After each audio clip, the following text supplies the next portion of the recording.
and welcome everybody to the state of the onion. And the onion this week is going to be a philosophical topic or two called materialism or physicalism. Are they the same? Are they different? Is the world round? Is it flat? Who knows? Who knows what it is? Is it solid? Is it not solid? Is it grounded? Is it not grounded? I don't know, but for this week, we're going to get into it. Hopefully, all these questions and more will be answered by the end of the show. Anybody in the side chat, if you want to come in, we'd really appreciate it. There's a link pinned there. So, hello, Nerdy Rodent. Hello, Answers. Hello, Speed. How you doing? Fiction, good to see you, buddy. Really like you to come in if you can. You'd be very useful on this one, I'm sure. Strawberry Harpy, hello, mate. Good to come in if you can. And anybody else out there? Nerdy? Yes. Beck, if you're there, Beck, obviously feel free to join.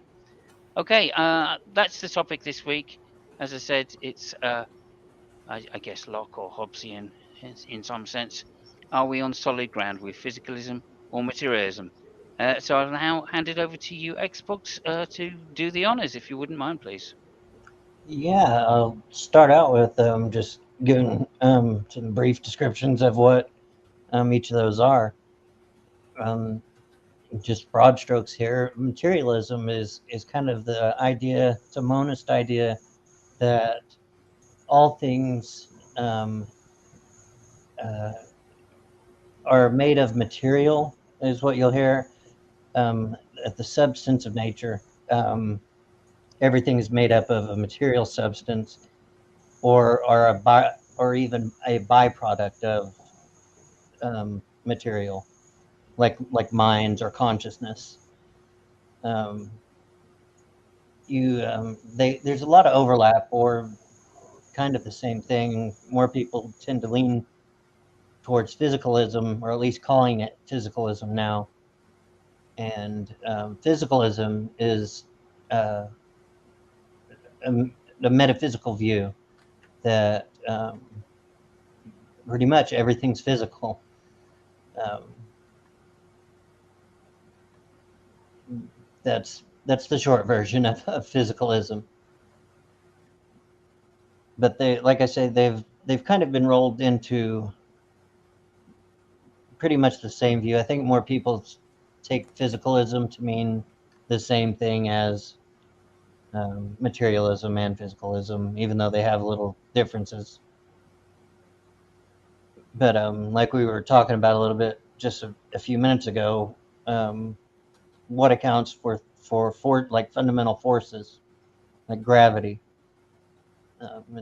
Is this under a materialist or a physicalist view? Is it material, or is it that it's when there's no gravity there unless there are two masses, big masses essentially, near each other. So where do things like that fit in? So if any of y'all have any views on that and want to bring something up about it, love to hear it.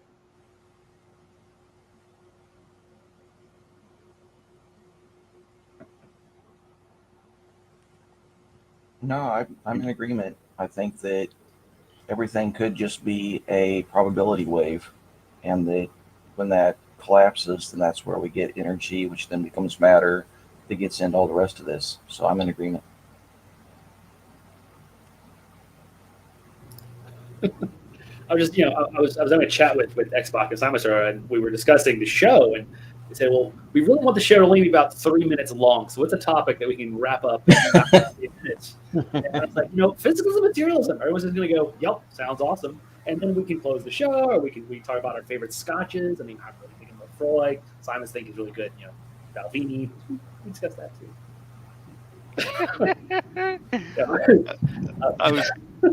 I was going to bring up a few things, but Well, jokes aside, I'm not sure. I'm kind of a philosophical naturalist, and yet I'm not particularly wedded to either physicalism or naturalism. I think materialism. I'm sorry, materialism or physicalism. Physicalism is iffy, especially because we don't really know what dark matter and dark energy are going to turn out to be yet. They may be another form of matter, or there might be something completely foreign that also interacts with matter that we'll just have to come up with new names for. It may have nothing to do with bosons and etc. It might just be completely foreign to us. So until we figure that out, physicalism is kind of on the ropes. It's like, yeah. Now, if someone says, physicalism is false because God exists, okay, they're not really part of the conversation. They can go back to their church and pray. We're just going to talk to the adults here, and the adults are going to talk about physicalism versus. So, materialism is another one where it's like, honestly, it's like the same answer. Like until we figure out what dark energy and dark matter really are, it's kind of useful for Dawkins calls Middle Earth for our typical things, like our basic science. Materialism is an easy thing to assume. Everything seems to be made of this. Pretty much all we observe. But then again, all we observe is probably not all there is. So who the hell knows what's out there? I don't think Platonism is going to solve the problem. I don't think Platonism disproved materialism and physicalism. I think nominalism probably makes more sense. But then I'm also not a philosopher, so I know enough about philosophy to know there are counter arguments for every single position. So I take any kind of hard stance like I think materialism is true. Probably not going to work out in the long run. So I guess I'm metaphysically neutral on the subject, at least for now. Hmm.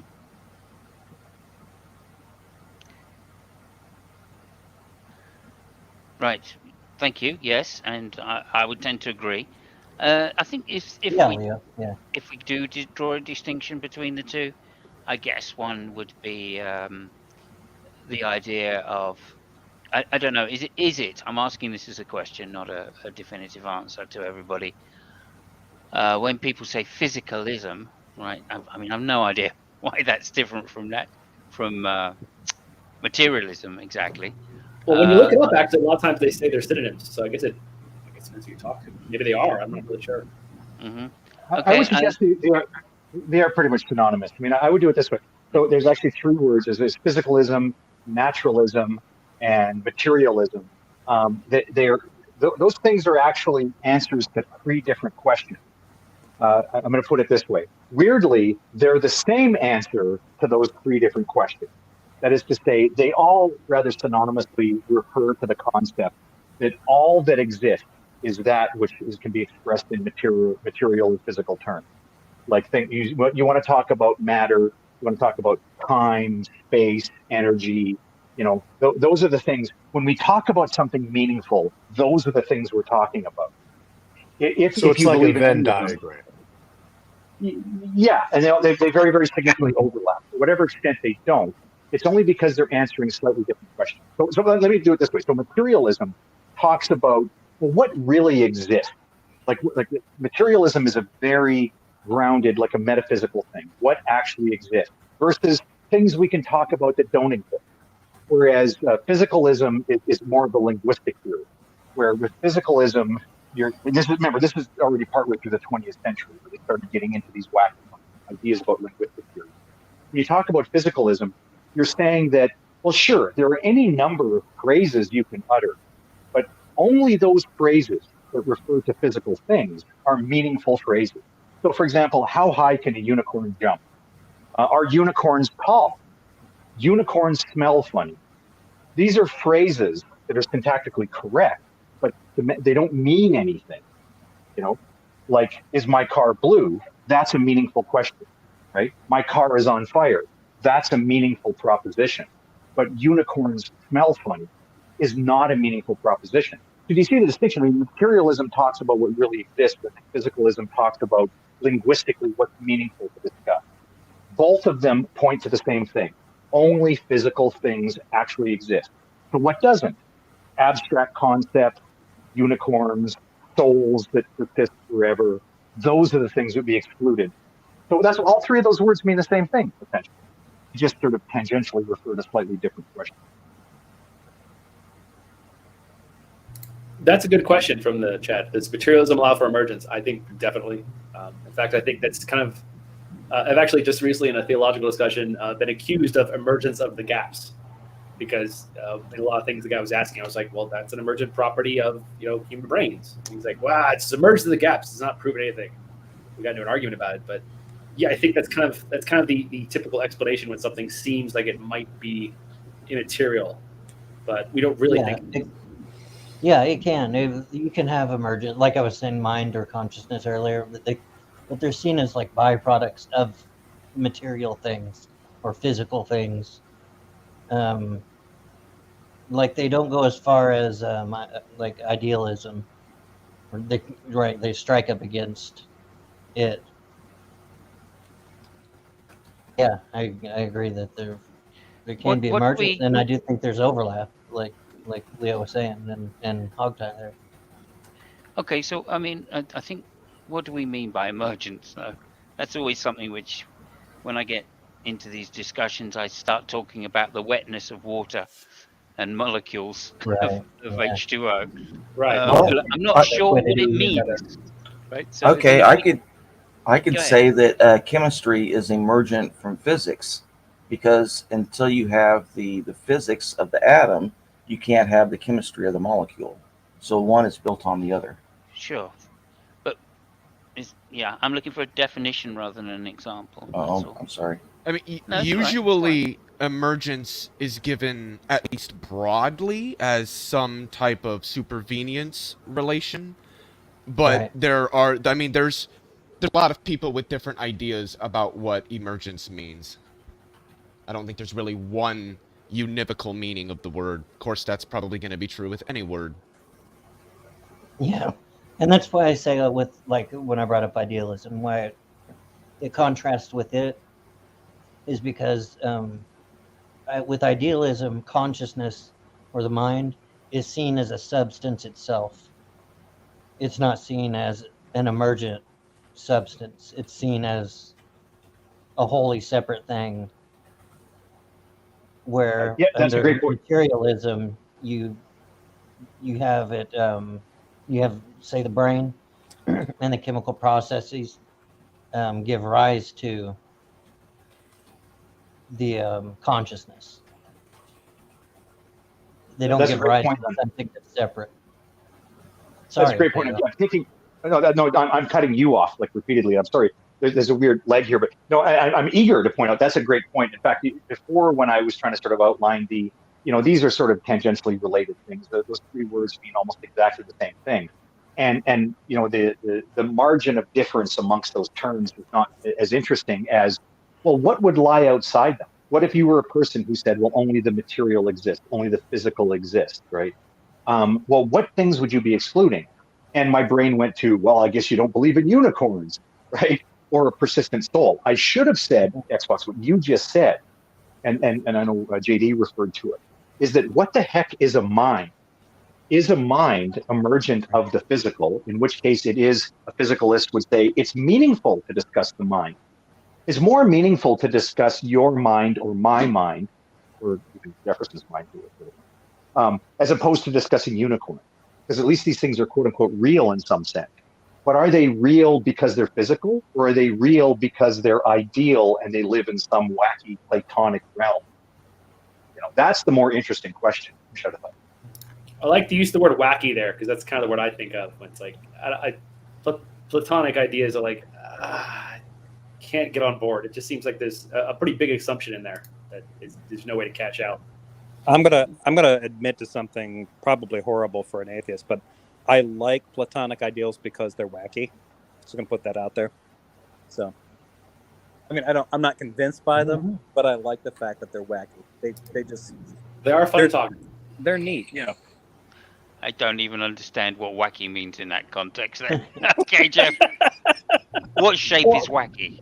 To me, it means because it sounds like it almost sounds religious. In religion, you, for instance, usually have there's the natural, everything we observe, but all on top of that, overlapping that, is this supernatural realm. And in that supernatural realm, all these mindful beings that interact with the realm, and there's no space there or time, but somehow there sort of kind of is.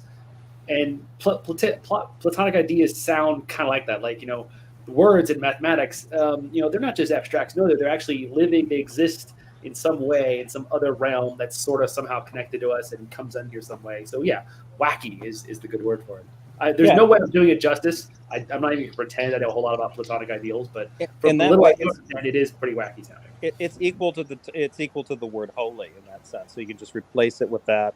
In fact, I think it's more important than that. You could have the wacky spirit instead of the Holy Spirit, and I think it would be a little bit more informative. I don't think Christians are going to get behind that redefinition, but go for it. You try to sell You it. just get an agent with whimsy as opposed to one that's just considered sacred. I don't know. Well, he did knock up a virgin. I mean, that's not normal behavior. Maybe he just was feeling wacky that day. Amen. Wacky spirit. Yeah, there you go. Hey, I did the same Was he thing. feeling wacky or was he feeling, I rapey? didn't say wanky Sure, I spirit. I mean- said wacky Was, spirit.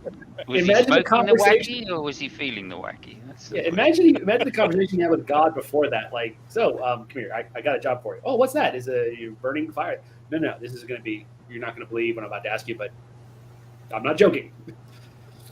Imagine if you're a woman and an angel comes down to you and it's just like, he's scratching his head and he's just like, so, yeah, God didn't pull out. I figured I'd just let you know you might want to get tested.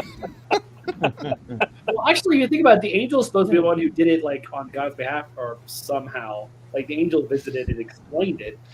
So that's going to be also another interesting conversation. Like, apparently I need to knock you up, but if you've seen the movie that the what's his face made, that Kevin Smith made, we don't have the parts for it, so this is going to be. I'm not sure how we're going to make this work. We'll figure it out though. Angel comes down buck naked with an erection, like, all right, I'm here. You see the movie? They don't even have those. There's nothing there. They're just going to I don't know, Mabracadabra. Yeah, see, I think that was the trick, right? Because like the angels are like Ken dolls. It's just but Yahweh's got a dick. Yahweh. You must have missed Well- it, Matty. We did bring up consciousness and gravity, or just natural forces. It might have been while you were switching around there. But if you want to say something on that, or your friction, you haven't had the chance to jump in there. Either one of y'all want to add to it, or have any thoughts on it? About natural forces. No, on materialism or physicalism, Yeah. or in general, or I was just any going to say. particular thing. I was going to say I feel a little ashamed because JT is drinking a Lafroig, I think he said, and I am drinking a mid-shelf Irish whiskey, which basically tastes like candy in comparison. So You guys Yeah, are going to Rebel make yell. me go down and pour myself a glass of my Cedar Ridge small batch bourbon, okay? Oh, that sounds good. The only bourbon I have in the house is Knob Creek, which is fine, but not special. but no, I mean he's drinking something that's basically essentially like diesel, and I'm drinking something that's like the alcohol equivalent of Kool-Aid. So I like to call it. I got to be honest. It tastes I like tried drinking this- campfire. Is what it is. It's drinking campfire. I tried and this it's- small batch bourbon for the first time, and it's out of Iowa. They use, I think, like a 57% corn mash when they make it. And I gotta be honest, I think I like it better than Maker's Mark. Now, Maker's Mark is not top shelf, but, for a store-bought whiskey, Maker's Mark is kind of up there a little bit, at least traditionally speaking. I like Cedar Ridge better than that. Bullet. Okay, so do you think there's any chance we can get a philosophical discussion to emerge out of this particular hangout? But what I'm do you just mean by asking- emerge? asking What for do you a mean friend. by merge? Simos, Well, we you are see, talking about The spirit, physical properties of alcohol allow the emergence of a flavor profile. and there is a like the idea of the That the can segue devil's back into it. From the roasted devil's peat share. barley emerges delicious scotch. There's an emergent property. It all balances out, Simos. I mean, we can all. It doesn't. No, that's just It a doesn't. lie. No, you're right. I'm It's sorry. just a lie. We're cheapening the entire thing and now just talk. We're just. That was a Chris fanboying Farley out. moment, Jeff. He was like, no, it doesn't. You're just like, yeah, you're right, it doesn't. You're right. Yeah. No, I'm just gonna. Well, if you look, All right, so I have a did his best question. to fling us back on topic. Oh, he's about to do it. Never mind. Yeah. It's almost like JD predicted precisely what was going to happen. A question that I had was the definition of what is natural, right? Because I still struggle with, the idea that what is natural now looks supernatural 50 years ago, 50 years from now. What is considered natural and within the bounds of nature is going to seem supernatural to us. So, like, what is supernature? What is nature? Like, is that a moving target or is it something concrete? Because if it's something concrete, I think it gives a little bit more legs to stand on for physicalism and materialism.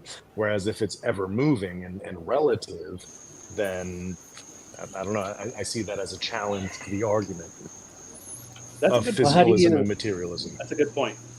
How do you view naturalism right now, Matty?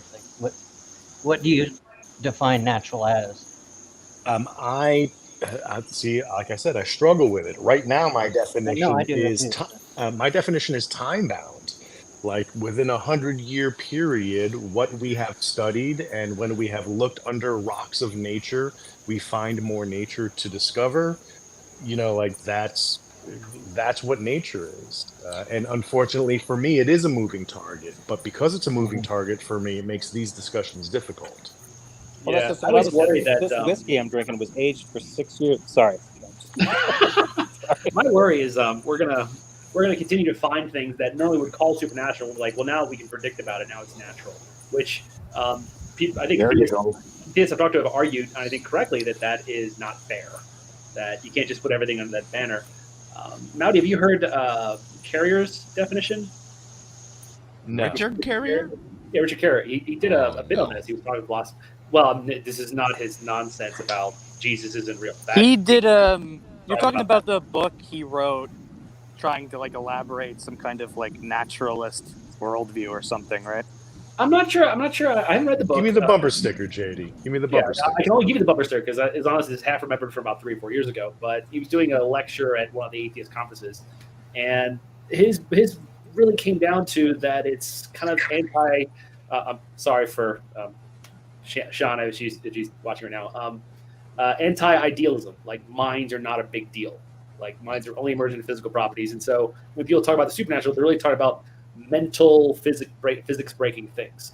That's really what we're talking. We're really talking about not God, not ghosts that move around things, not angels. Those things aren't a thing, and that's what people mean when they say natural. They're saying those things aren't real. Things with that the reality is not mind. Like minds are not important to reality. All the minds that exist are just evolved stuff like us.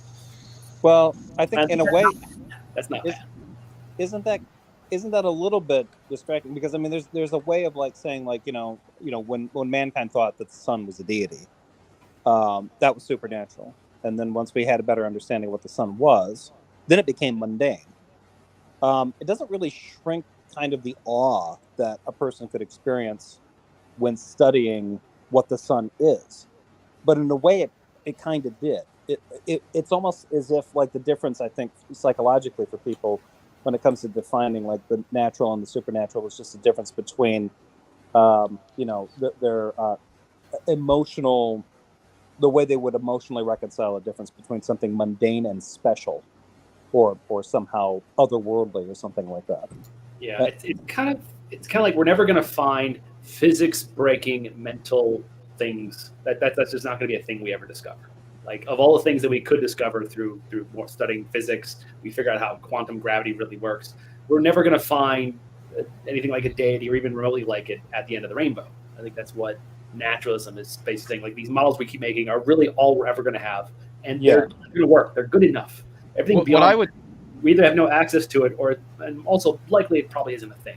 Probably just shit. Some people made up. And the onward trajectory, the inertia of that discovery has been to make more of these things that we once thought were supernatural has made them mundane. It's provided a naturalistic explanation where we just kind of accept it. It was like, oh, okay, that's what it is, and then we move on. I mean, there's you're pointing out what Mowdy was gonna get at this moving target for natural. Could I say something about that issue that you're discussing? Absolutely. Yeah. So the sort of thing that's being hit on here is something called Hempel's dilemma. And so the idea is, right, you're looking for a way to define what's natural or material or physical as opposed to things that are supernatural or immaterial or non-physical.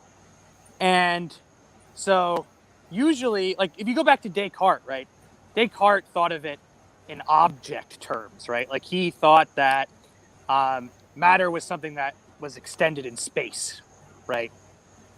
Today, because of the progress that our physical theories have made and the enterprise of physics has made, people would, philosophers and physicists tend to want to define the physical in terms, in theoretic terms, rather than in terms of the properties of objects like extension, right? So they'd want to say something like, a physical thing is something that you get in a theory of physics. It's something that physics can investigate. A natural thing is something that the sciences can investigate, something like this, right? And the Hempel's dilemma issue there is, okay, well, so we can either understand that in terms of the theories we already have, right? In which case, that's going to, if we want to say that, only natural or physical things exist, or even if you just want to define the physical in terms of current theories are incomplete, right? We don't know everything. So, that seems to leave a lot to be accounted for as to, what the physical ultimately is. And so then you can go, if you don't like that sort of horn, you can go for another horn, which is, well, the physical is everything that we would have in our ideal theory of physics, right? But the sort of issue there becomes that since we don't have that theory, it's hard to know what's actually going to be in that theory, right?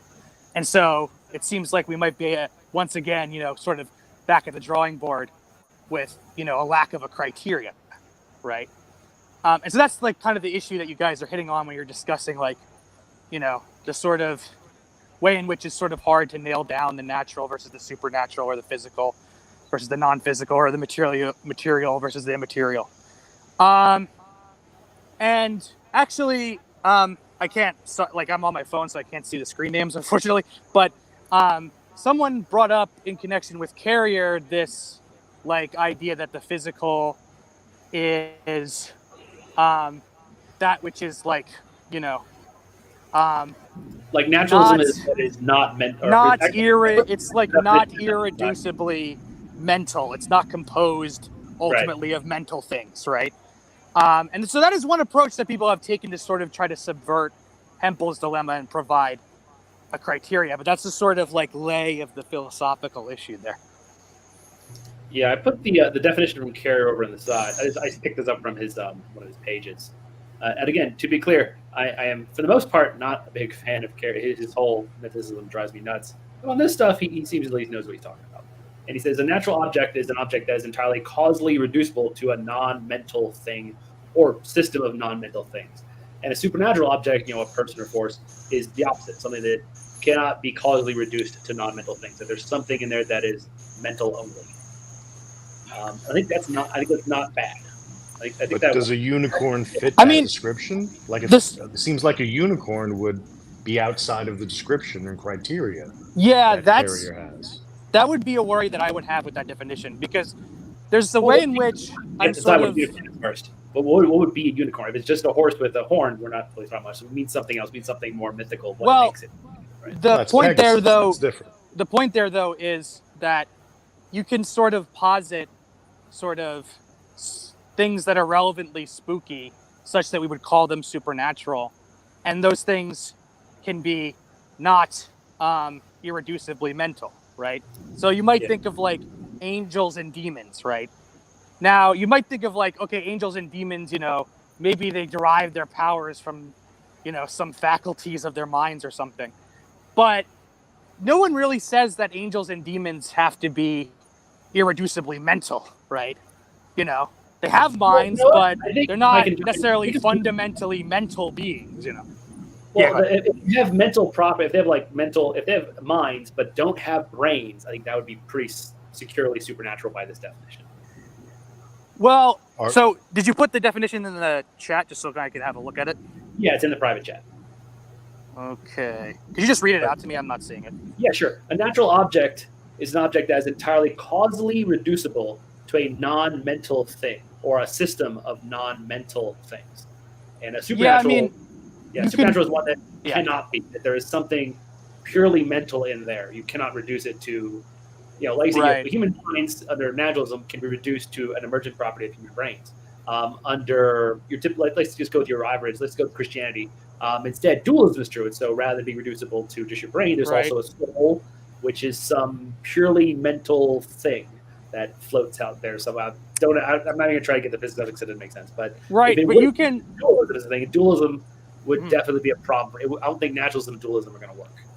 Yeah. So the thing there, though, is that again, if you take the case of angels and demons, you can say something like, the angels and demons are powered by this sort of spiritual force that God set in motion at the beginning of creation, and that spiritual force isn't like necessarily mental, right? It doesn't reduce to something mental in its sort of causal structure, right?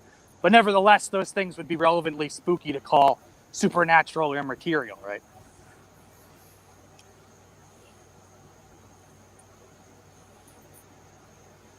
Okay, so I think we're kind of in danger of like going around in circles a little bit, because if we're going to define it either by like intentions or desires or whatever mental processes which are irreducible, shall we say, is the classic dualist position, I suppose, then I think we're not going to be doing naturalism justice. Yeah. And if we I agree with you. define it, Naturalism is inconsistent with dualism. yeah, and then if we define it in terms of I don't know, molecules in motion, or to use a Matt Slickism, Yeah. or something like location and time and location, or something like that, to use some kind of physicalist explanation. Then again, Matt Flick, we perhaps talk about the fallacy of competition you like to bring out. as well. yeah, we're falling into the problem of not being future proof, I guess, as you were saying earlier, JD. So what do people think about that? Can we go back to like a standard definition of naturalism, I mean, or materialism, like from, I don't know, Locke or Hobbes or something like that? Is there any use in doing that and defining then, and then trying to Here's a define problem forward? that I see a problem with it, but I know someone else is trying to get in. So No, go ahead. I've already spoken. Go ahead. I was just going to say the problem with it is anytime you talk about physicalism or naturalism or materialism or any empirical object, there comes a point where thinking about it allows abstraction upon abstraction upon abstraction. Once you get to like the third tier of abstraction from a physical event, when does it still maintain its physical properties, right? Does what I'm saying kind of make sense? Like, even if we start with physical properties, if we try to make predictions about their movement or their behavior or their interaction in the environment, we immediately have to start abstracting about the physical objects to a point where, like, where does that abstraction still meet? Like, we can think about theoretical physics as an example, where the abstraction of the physical just seems so fantastical and supernatural that it doesn't seem to relate to the physical at all. At what point does that stop being physical? I mean, there are some interesting points there. It sort of goes off of, or sort of goes away from trying to nail down like some criteria for what we mean when we say immaterial or material or natural, supernatural. But those are some interesting. It's a critique against trying to issues. build a category around it, actually. Right. I mean, a little bit. So I think one issue that's sort of broached there is this concern that you sort of might have if you're an idealist. Like, you might be like Barclay and you might say, well, look, what matter is, right, is, a sort of nicely mathematized, or however you say that, right? Mathematized, or what, I don't know the proper word, but it's a nicely sort of mathematized. Yes, there you go. It's a nicely sort of mathematized. Another one you'll hear. Yeah. It's a nicely sort of mathematized theoretical construct that, we sort of use to describe, our experiences of the world. But since we're describing experiences, we're describing things that are mental. And so, really what we should do is we should think that what we're describing is not some external, non-mental substance called matter. Rather, it's, some sort of description of a mental substance or something like this, right? You could have that worry. I mean, I wouldn't accept that line of, reasoning, but it's one that I think what you said hit on. Yeah. So, I mean,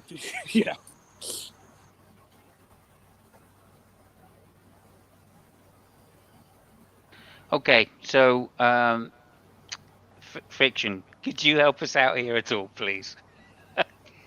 I feel it's a fool's errand to try and define this, of course, but is there anything we can pull from, I don't know, more recent versions of naturalism to say that this is a useful categorization. I mean, obviously, as an atheist, I feel that there is a useful categorization because, and an empiricist at that, that I don't think there can be knowledge without appealing to our senses, no matter how much reason we wish to include. It seems that even if we do rationally come to some conclusion about the world, it still needs to be verified in some way. That verification is undoubtedly done through some kind of inductive method through our senses. Does that make sense, or is that just too far flung for helping with naturalism?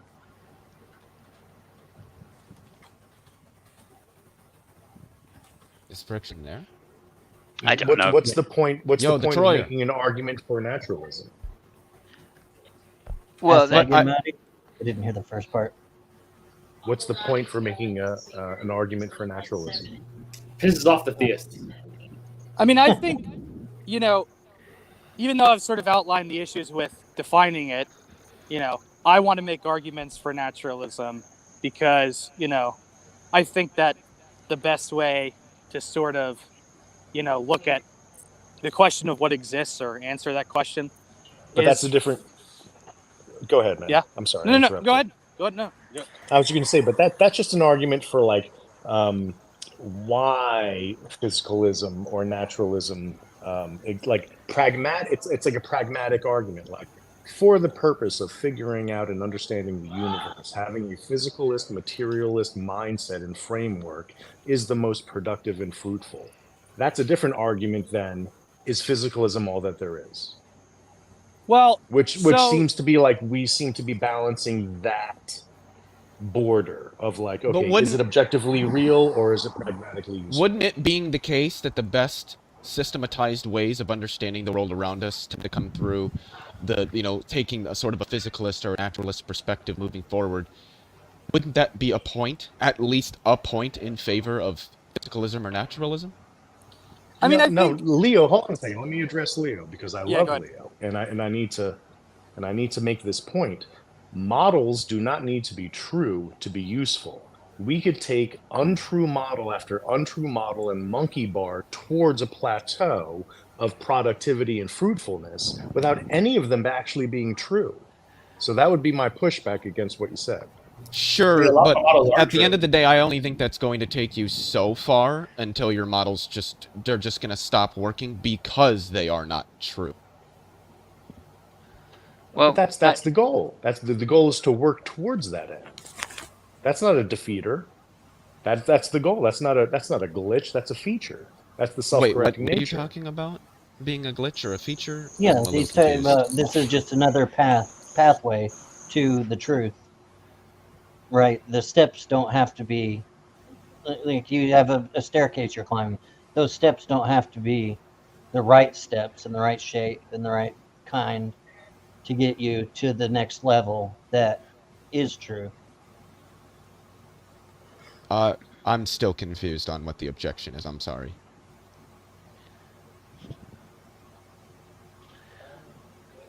If I remember correctly, your argument was about models being true and real.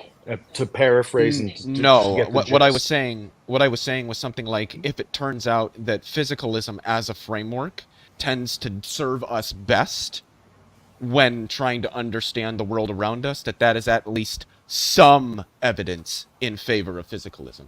Because any other framework that doesn't help us understand the world around us, I would say is probably a false framework.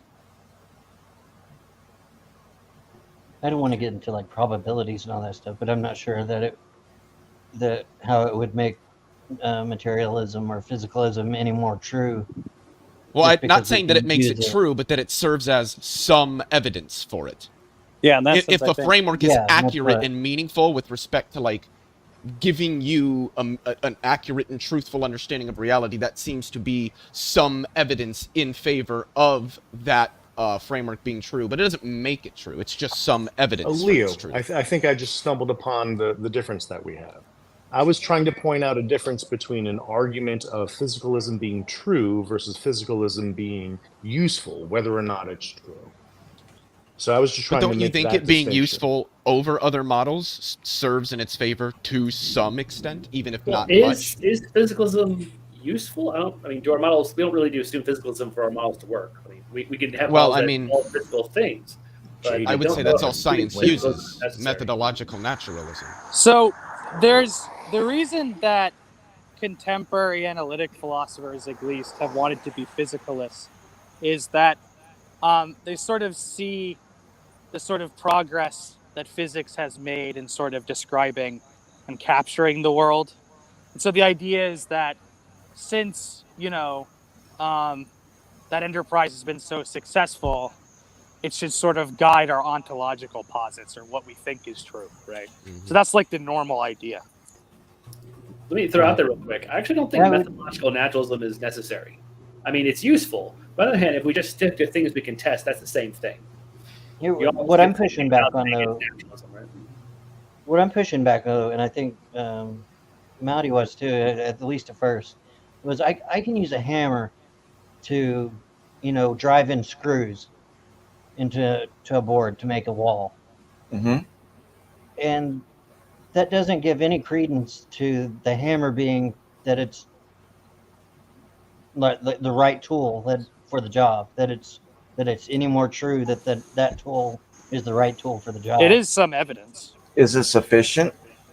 I mean, whether it's sufficient is a sort of another question, but if you're just asking the question of, is it, supporting evidence, then yes, it is, right? By the way, philosophers define evidence, it's propositional evidence, right?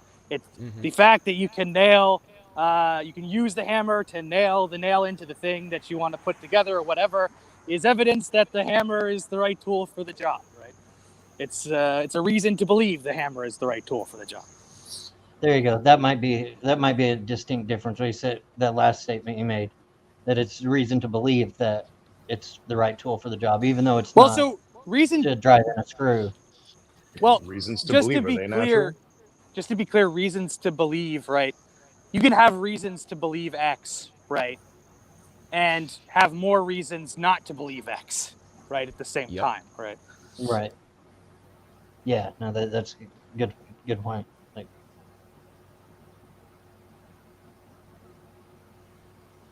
I think that's all we were pushing back on, and I think the believing point really clears that up. So where does that leave us? I mean, if we're going to, let's just grant physicalism, let's grant materialism. How do we deal with things like emotions, motivations, consciousness? How do we deal with the quote unquote emergent properties of these physical things? Because to me, that was the point that I was making. Once we get a physical thing like a brain, and we talk about the components of it like neurons, and we say that the gross action of these emerge as this thing that can't be accounted for physically, well, then we're kind of on weaker ground than we are for things that are purely empirical. Well, the distinction I brought up earlier with the bringing up, say, consciousness emerging, that's different than consciousness existing as its own separate entity. And I don't think you can get to a consciousness or something like that existing on its own as its own entity or its own substance through physicalism. But I do think you can get to it emerging from the physical and the chemical properties. Just not it being a separate entity on its own. All right, so is the argument for tonight's hang whether or not physicalism and materialism is all that there is, or whether or not taking on the framework of physicalism is all that there is a useful and pragmatic framework, right? It's to quote people smarter than me, it is a strong pragmatist. The world is better with this theory in mind than without it. I think we discussed both. Both Well, interesting. yeah. I mean, the topic in hand was, are we on solid ground to believe physicalism or natural or materialism I think so. is true? And I would. I don't know whether it's begging the question to say there's strong inductive arguments to say that it is. That's where I'm kind of getting to, or wish to get to. And obviously, we all I mean, I think without exception, we've all got a similar position here. Which I don't know if anybody says they're not a naturalist, but Yeah, and we I kind of think want to just push the we've ideas out there, right? Like, yeah. As to why, I'd like to hear the justifications for it from a mhm. philosophical sense. I mean, that's why I was talking about empiricism earlier and saying, look, we can't, even, no matter how much rationality we use to decide, what's true around us, at the end of the day, in order to make something correspond to the external world, we need to go through our senses. I don't know if that's a reasonable statement or not, but that's what I'd like to get people's opinions on, I guess. If anybody wants to take that I question. just wanted to let you guys. I'll dip out and open up a space for everybody else. I need to get going, but I will see you all later. Thank you for coming by, Jeff. It's always appreciated. Thanks for the Yeah, invite. thanks, Thanks for the link. Get out of here, spitchcock. Thank you, Leo. Have a good night. Yeah, Take thanks it for easy, coming everybody. in too. Peace out, Jeff. So Well, does hopefully anybody Peck will want be to back. just go down that line, if they would, for me? JD? He's looking at you, kid. What? Huh? What I did? What were we talking about? I lost it. I'm all buzzed here. I lost the thread. Someone's got to I remind me. don't want to say it a third time. I really don't. So Right, how are we grounding materialism, guys? That's the question. grounding it. Yeah. I mean, I think Can we? naively we tend to just look at it like porn, like you know it when you see it, right? I actually agree with that. Seems to just obey laws. We can use those laws to make models that seem to work and make it really easy to get around the world. And until something comes along and just breaks it up. If you think about it, naturalism is extremely fragile. One unicorn floating across the sky, dropping dust, and we're like, I think maybe we're wrong about this whole naturalism thing. That's probably not something we can explain with any of our models or even get close. In fact, I don't think models are going to do anything. Something crazy happened. Jesus comes down like during a presidential debate and it's like smites a whole bunch of people. Goodbye, Trump. Nice knowing you. Shows up and says, "Hi, I'm here. Watch me do some crazy shit." It starts snowing in 100-degree weather. He says, "Hey, how you like them apples?" Okay, well, naturalism's dead. Well, how would we not know that was aliens just doing some advanced technology? Well, it's always possible, but if you think about the powers God's supposed to have, He can make it clear. He Okay. can make it so clear there's just no way to doubt. And that's technically, I mean, that's not going to happen, but it could. And if it did, naturalism dies. I think it's pretty easy to disprove naturalism. We just don't expect at this point in time. We really, most people at least don't expect that's going to happen anytime soon. We don't expect every time we study something, every time scientists run a test, they're never like, fairies going to pop out of my beaker. That's just not a thing that happens. Exactly. How about this for a definition of supernatural? The suspension of causality. No, I mean, I don't think that'll work. There's a good chance that there are some things that are events that are not caused. So. Yeah, I was gonna say I think that there's physical events that are non-causal. I think that's Okay. something that somebody. I'm can not easily sure. I argue. think we need to. I think quantum mechanics is so crazy. Who the hell knows? But it's possible, and if it's possible, not just possible, but plausible. There are plausible models that show there are things that don't have causes, like virtual particles or beta decay. So yeah, I think causality would, even if there's certain things that don't have cause, I think we'd still in the realm of naturalism. So again, I have to go back to Carrier's definition, where I think he kind of hits it close to what people tend to mean when they say, not that happens very often, when people say they're naturalists, they're saying that everything that exists can be reduced to non-mental things.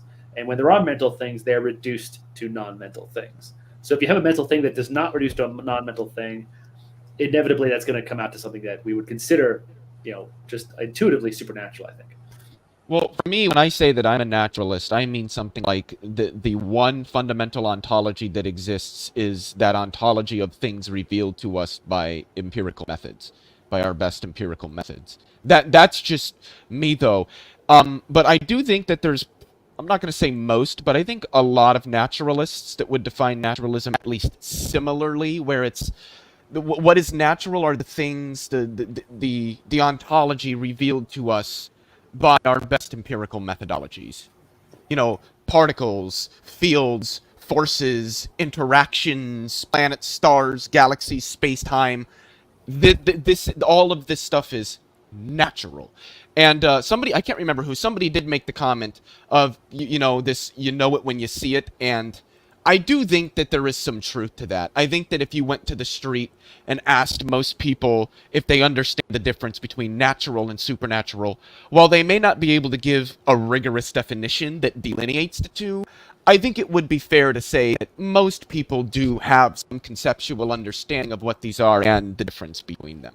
And I think that we're probably, at least for a long time, never going to get a rigorous definition of either natural or supernatural. Well, I think that I mean, it may have been brought up. I'm in a bit late, so hello everybody. It's great. Yeah, hey Mark. Hey, This good to have motherfucker. you here, Mark. Mowdy, you're lucky I'm here and gracing you with my presence. I know you copied my haircut, mate. Don't start with me. I'm just trying to be a Mark Reed. Mark's a trendsetter. I know. So yeah.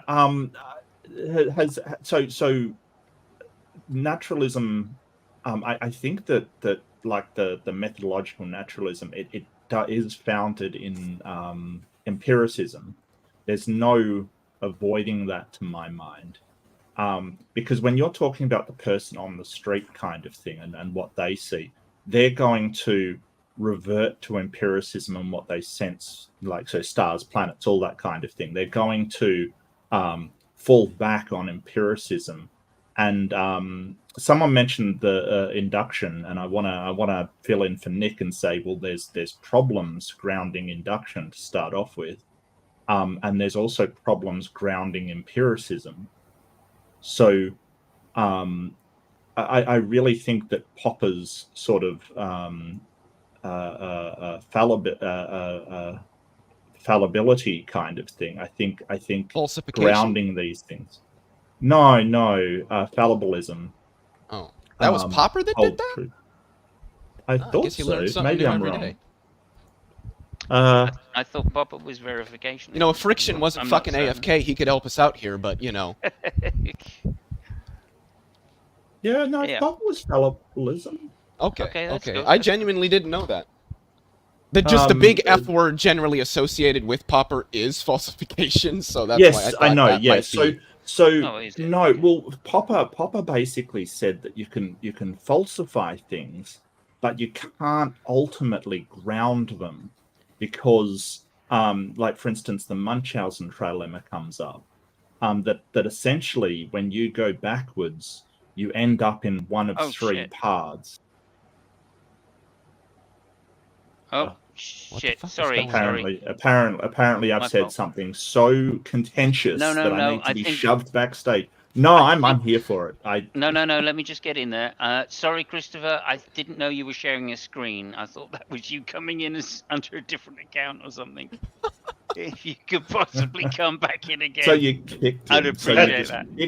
Didn't ask for an explanation, just kicked Mowdy. Well, the reality is like, I'm tired of Mowdy's shit. I'm getting him. I approve. Get that fucker out of here. Like, seriously. Okay. I'm kind of doing 20 things at once here. But yeah, I'm really sorry about that, Christopher. Okay. Carry on. Sorry. No, that wasn't me that time. Who left? Don't let him back in. He copied my haircut. Don't let him back in. Okay. What was I saying? Yeah. So first, the problem of induction. Right. Let's cover that first off. You know that one, don't you, Leo? The problem of induction. Of course, Hume's problem of induction. Yeah. Yes. Yeah. You cannot make causal inference by purely a priori means. Correct. Or that's a simple way of putting it. You know, you could hash that out much more. Oh, would you say the problem of induction? Yeah. In that case, Joel said that he did say we're gonna have to use it anyway, so whatever. Well, yeah, that was the thing is that yeah. most like philosophers aren't gonna think that like humans can't use induction. Hume ruined that.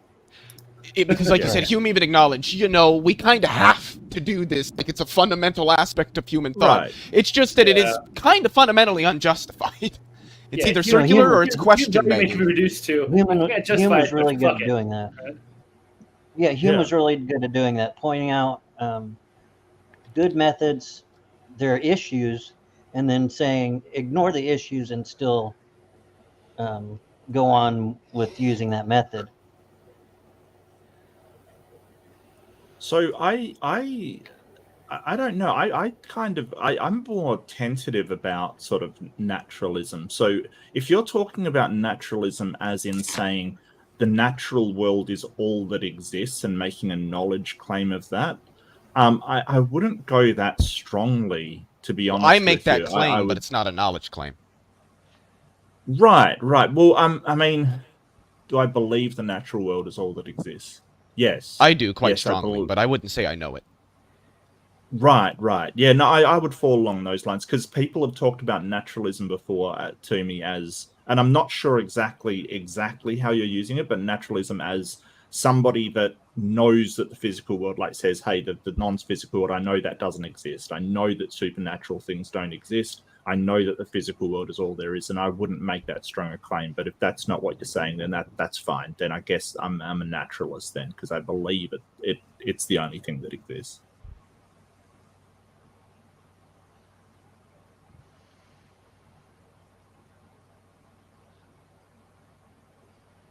And I guess the problem with him, and I guess the problem with empiricism and grounding your sort of naturalism with empiricism, which seems to be what we're doing, I don't see a way around that. Well, that we what are kind relying... of naturalism? Because like broad metaphysical naturalism was not going to require like an empiricist or a verificationist view. Okay, so what would that require? What would that be grounded in?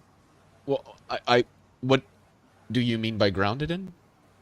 Well, sort of what provides the basis for saying that, we can tell the natural world from those things which are abstracter and which are just synthesis, that might differ. For me, I'm also a nominalist, so I'm just going to say that abstracta don't exist. Yeah, which would be the methodological view, and that. But yeah, there's also the metaphysical view. Yeah, I don't think abstractor exists either. Like, I think that is just a construct. But what do we mean by exist at that point? Right? Oh no, don't even ask that question. And I say that genuinely because isn't this we all know what it means to exist, and you're never gonna get to like some rigorous meaning of what it means to exist. But I think everybody on this panel kind of we all know what it means to exist.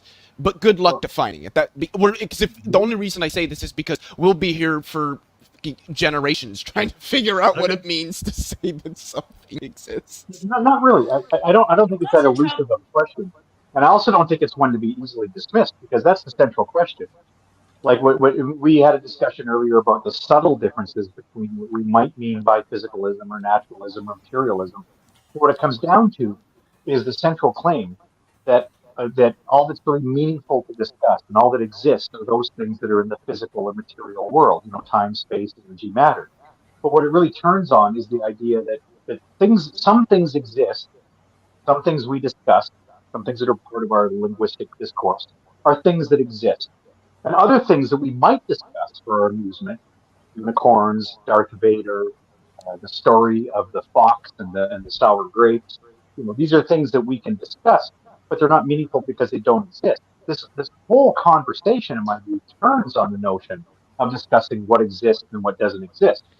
But that wasn't the question that Mark asked. He didn't ask like what's the distinction between what exists and what doesn't. He asked what does it mean to say that something exists. Right. And I just I don't think that there's really an answer. I think exist is sort of like a primitive concept that we have.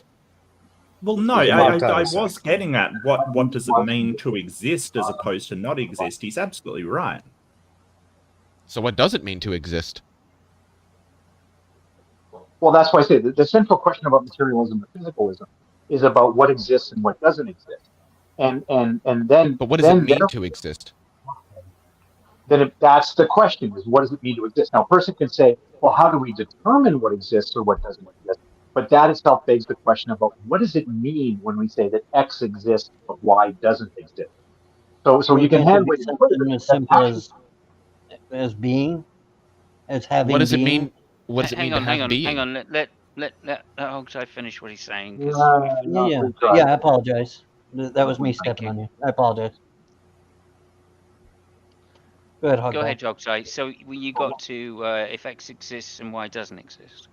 yeah. Well, like I say, we can discuss, Darth Vader or unicorns, or the fox and the sour grapes, and there's a certain meaning to those conversations. But we understand we're discussing things that don't exist. Those conversations are meaningful only because they map onto principles of interest that do exist. How we ought to treat each other, what it means to be good or evil. The sour grapes thing about certain heuristics we use. But what does it mean when somebody says, I want to talk to you about God? They actually believe that God exists. When you discuss with somebody who believes in God, the nature of God, they don't approach that conversation like you're discussing Darth Vader. They believe that this is an entity that actually exists. So that's why I say that the interesting question is when we say that something exists or doesn't exist, what might we possibly mean by that? I have an answer for it. I want to hear what you guys say about my answer, by the way, is going to focus on causal potency. But I want to hear what you guys say first, and I'll happily chime in on that. Well, I think to say like that I something said, exists is probably going to be somewhat circular-ish. Like I think it was Xbox that said like something exists Right. if it has being, but then the question is, well, what does it mean to have being? You could say to be like ontically extended, but then what does it mean to be like? So there really isn't a way, at least to my mind, to say what it means to exist without just saying, well, a thing that exists. What it means to exist is to exist. And that's why Right. I would say that existence is a primitive concept. We all know what it means. We all have an idea of what it means for something to exist and something to not exist. But you can't really define the term, at least in any rigorous way. Now, people disagree, but I would say then it's up to them to provide that rigorous definition. It's more difficult to put boundaries on it. Well, it might be sort of, to my mind, and this is just throwing out a thought. It might be sort of a spectrum when we have something in our mind of how that overlaps to some form of ontology. So, because I was talking with Nerdy Rodent in the chat, and they were saying that sort of when you ask, like, if everything that has substance exists, then video game characters exist, because they're made up of, electrons in a circuit kind of thing, or stored electrons, right? So they technically exist because they have a physical presence, but that character doesn't exist, right? Because the character is kind of an abstraction. But if that's the case, if we're examining an abstraction and saying, hey, that doesn't exist, well, technically, don't I have an abstraction of who Leo is, right? I might think Leo is a certain, size and weight and, likes my You calling me haircut, fat, buddy? like absolutely, you're thick. Exactly. Dummy thick. Exactly, right. So does that mean that the Leo in my mind exists, and what does that mean? Like, what does it mean to say that Leo exists for me? Because my perception of what Leo is doesn't. Do you get what I mean? Like, the difference between like the concept of Leo in your mind and him And the referent. physically standing in front of you. Yeah, right. Xbox, you were going to difference make the between- distinction I was just about to. The difference between concept and then the referent of that concept. Like, I can think of a red pencil, Right. but does that red pencil exist? Well, I would say no, I'm a nominalist. But then I go into Walmart and I see a red pencil. That red pencil exists. I can look at it and build a concept of it in my mind. So that's sort of the distinction between a concept and its referent in the world. Because concepts can also refer to other concepts. So. Why doesn't the video game character exist? Because the referent exists. It exists as electrons on a sheet, but my concept of it doesn't exist. Oh, I would disagree with kind of what Leo's saying. I would say they all exist. Like, just it's a different form, a different mode of existence. Yeah, and there's Like I these, know quite a What people that mode? take up. and maybe Yeah, it's but simplistic. now we're getting well beyond physicalism, right? Now we're Right. getting to the idea that ideas or thoughts exist. And this is a discussion about materialism. So, like, how does that relate? How do these thoughts of non-playable characters or beliefs or things that exist in our thoughts and mental activity only, how does that map onto the physical reality of physicalism or materialism?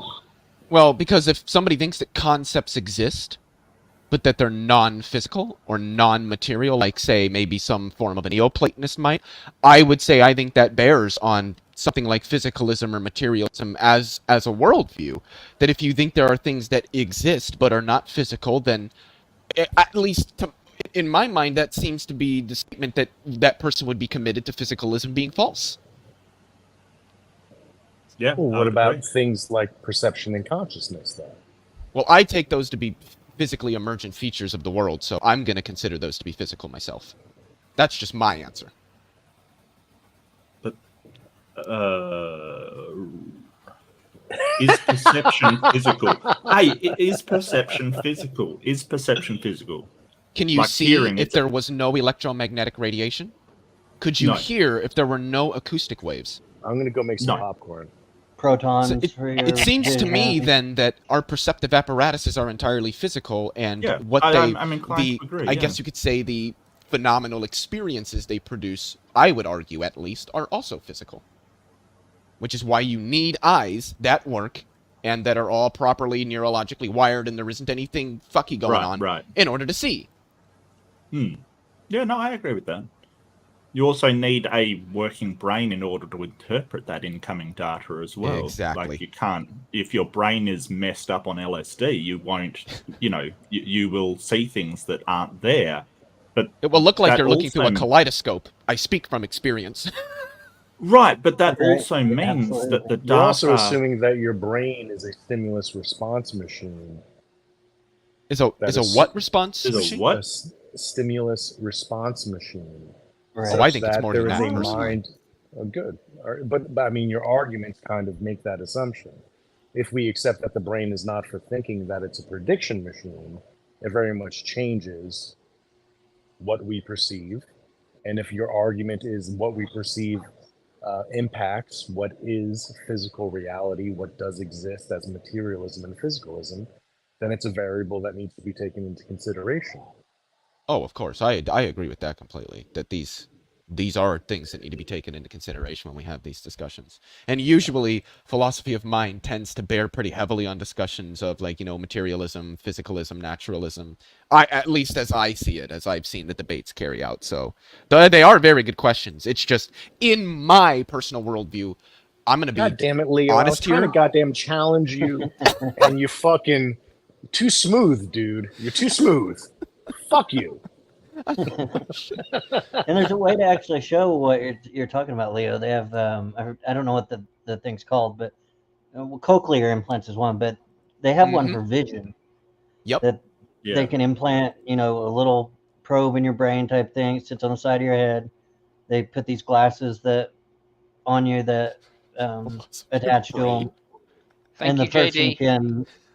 Hey, have a good night, man. Peace out. Hey, JD. Thanks Really for coming. appreciate it. Good start. Like, Thank you from the very much. sidelines. But I wanna push back on that, right? Because you're sort of saying that because all of these inputs are physical, does that mean that the things that you see exist? Because I want to bring up the person tripping on LSD again, right? So if somebody has that, all of that's physical, but it doesn't mean that the things that they see actually exist. Mm-hmm. Yeah.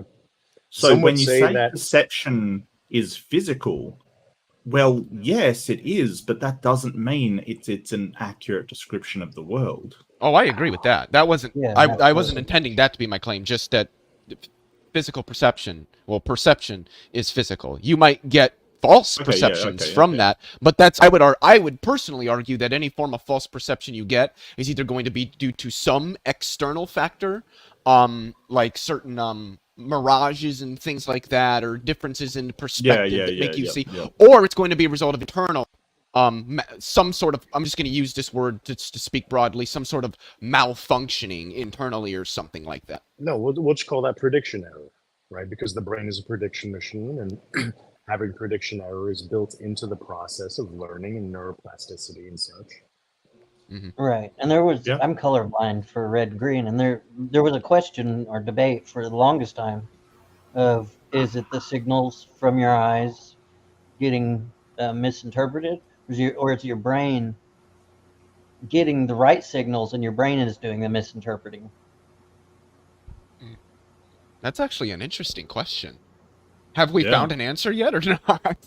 As far as I know, last time I read, they did figure it out. I can't tell you which side it landed on. It was years and years ago when I read the article. But it's something fun to look into. Yeah, if it's genetic, I think it would be malfunction in the cones in your retina. Right. I do think it landed on that, but I don't think it has to do with the brain misinterpreting. Almost certainly. But I'm not going to bet money on it. I mean, I would have thought it's chromosomal, simply because, you know, there's only But when two people were cones. talking, Go ahead. Go ahead.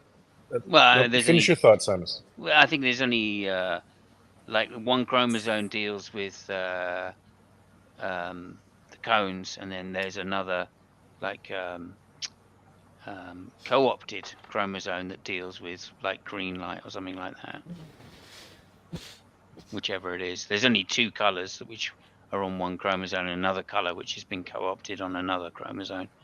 So they're not even all on the same chromosomes. I don't know all that much about like vision, it's like physically, but if I recall correctly, Shannon Q frequently uses vision and like different things related to it to demonstrate that, like, yeah, the brain and every feature of your consciousness is fundamentally physical. I remember her explaining it on a stream, and I was absolutely blown away by what she said. God, she's so fucking smart when it comes to like neuroscience and stuff. But yeah, like what she said absolutely blew me away and made the most sense ever. But I can't like remember exactly what I watched this like 3 years ago. So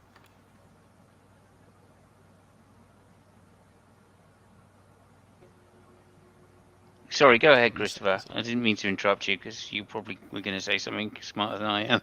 Or I still did. Well, I think that earlier you were talking about hallucinations as a contrast against regular perceptions or accurate perceptions. And I was going to bring up the research of somebody whose name is Anil Seth. And I think his book is called Being You.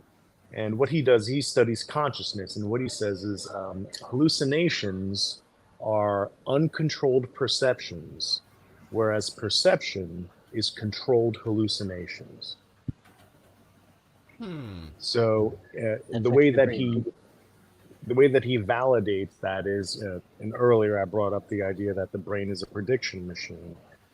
He's where I get these ideas, and researchers that utilize the idea of the prediction paradigm.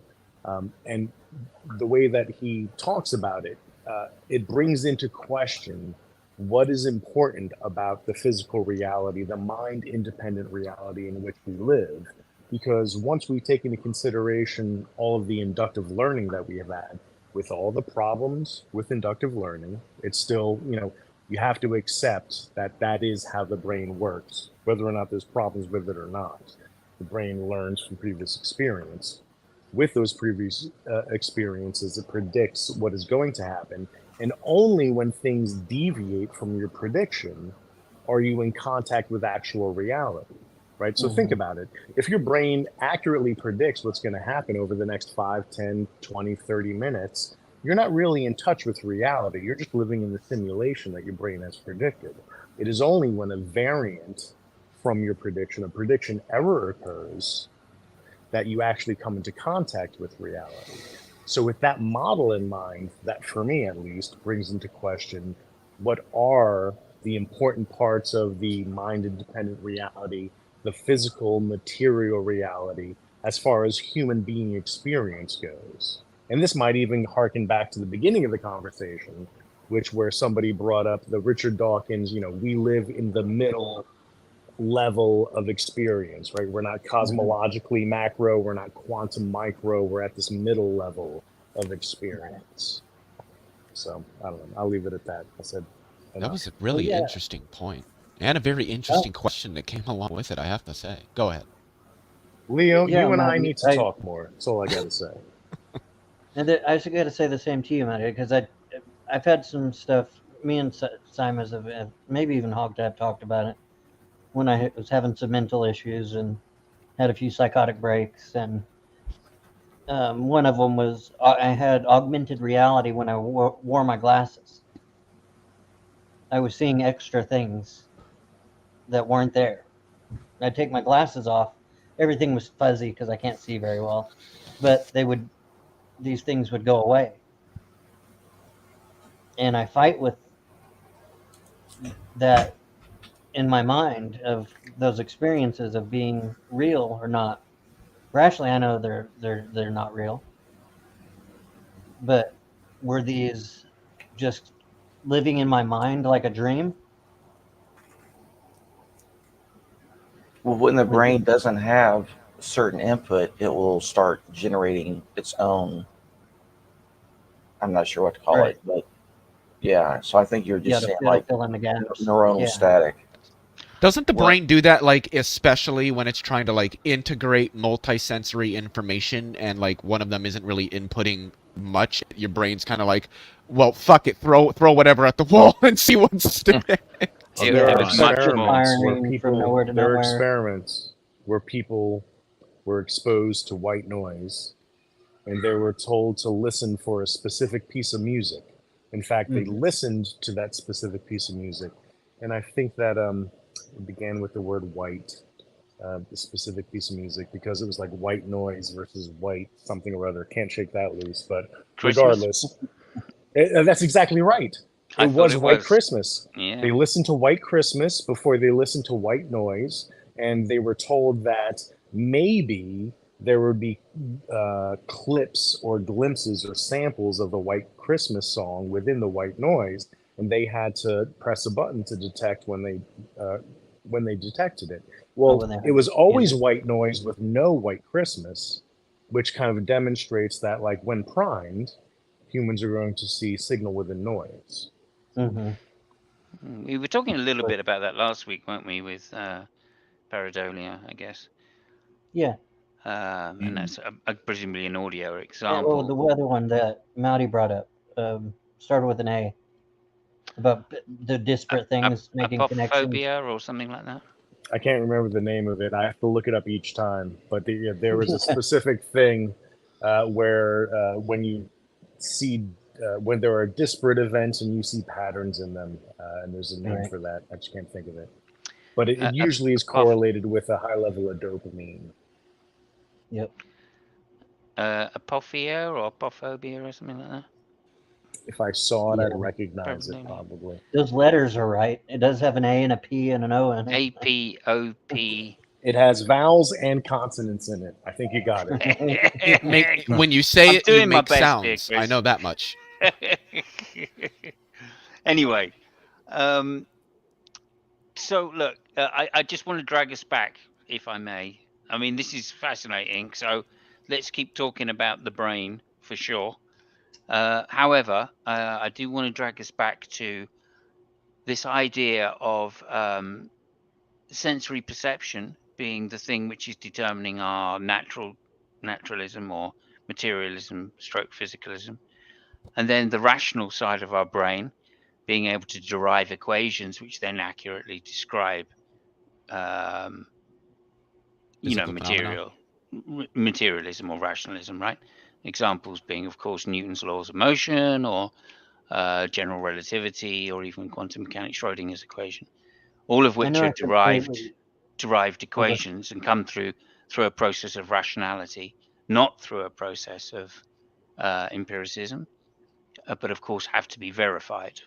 So I just want to drag us back to that. But they're cashed out. They're cashed out empirically. They are, right. And would we know them to be true unless we'd cash them out? Well, we define it in such a way that we don't call it scientific unless we cash it out through I, empiricism. I But that think didn't mean that Einstein wasn't right when he first derived general relativity, right?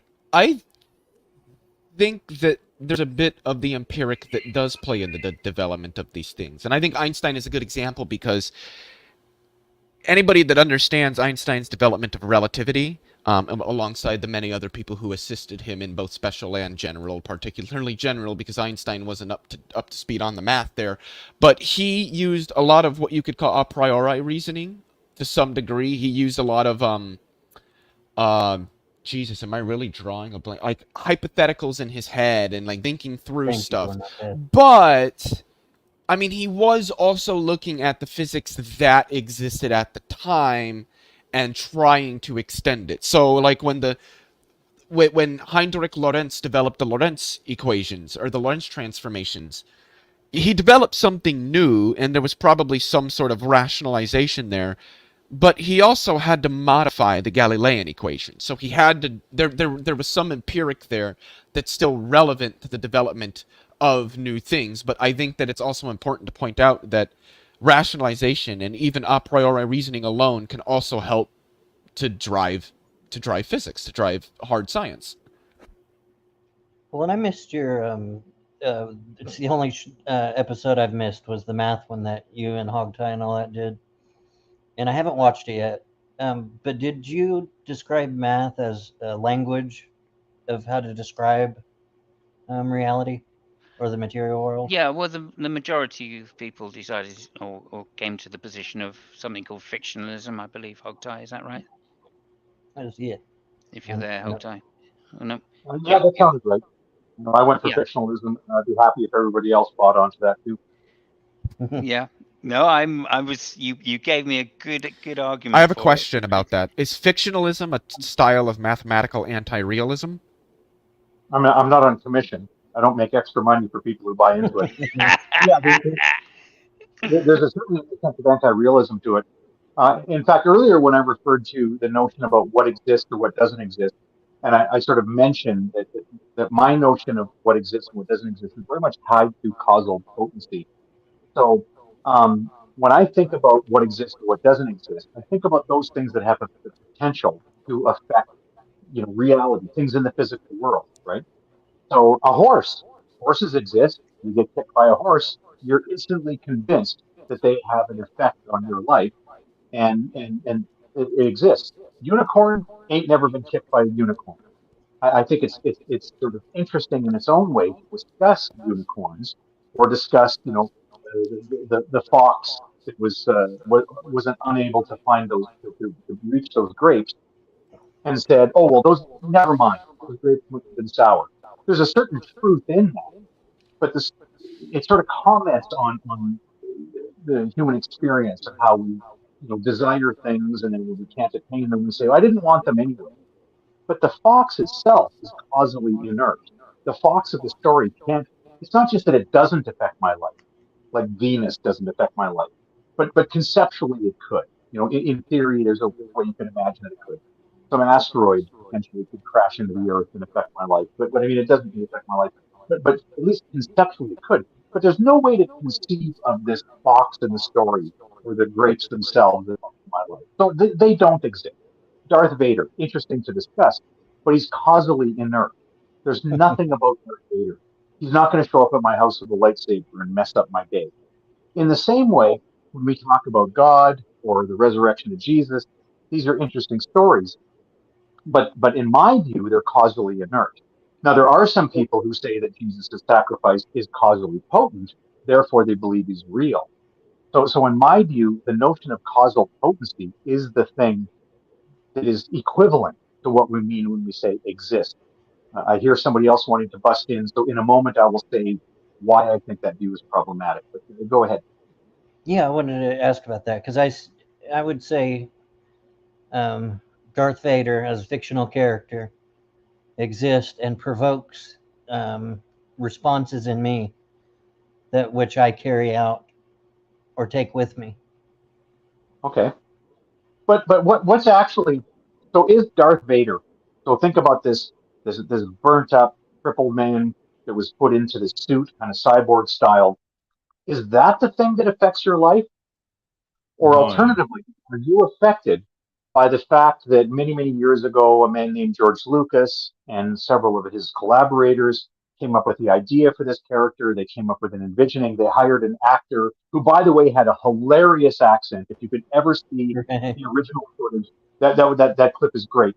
And then the voice of James Earl Jones ends up rescuing that character. So, like Xbox, when you say that you feel influenced or affected or impacted by the Darth Vader character, are you impacted by the dude in the pleather suit, or are you impacted by George Lucas and I forgot the actor's name and James Earl Jones and like you see what I mean?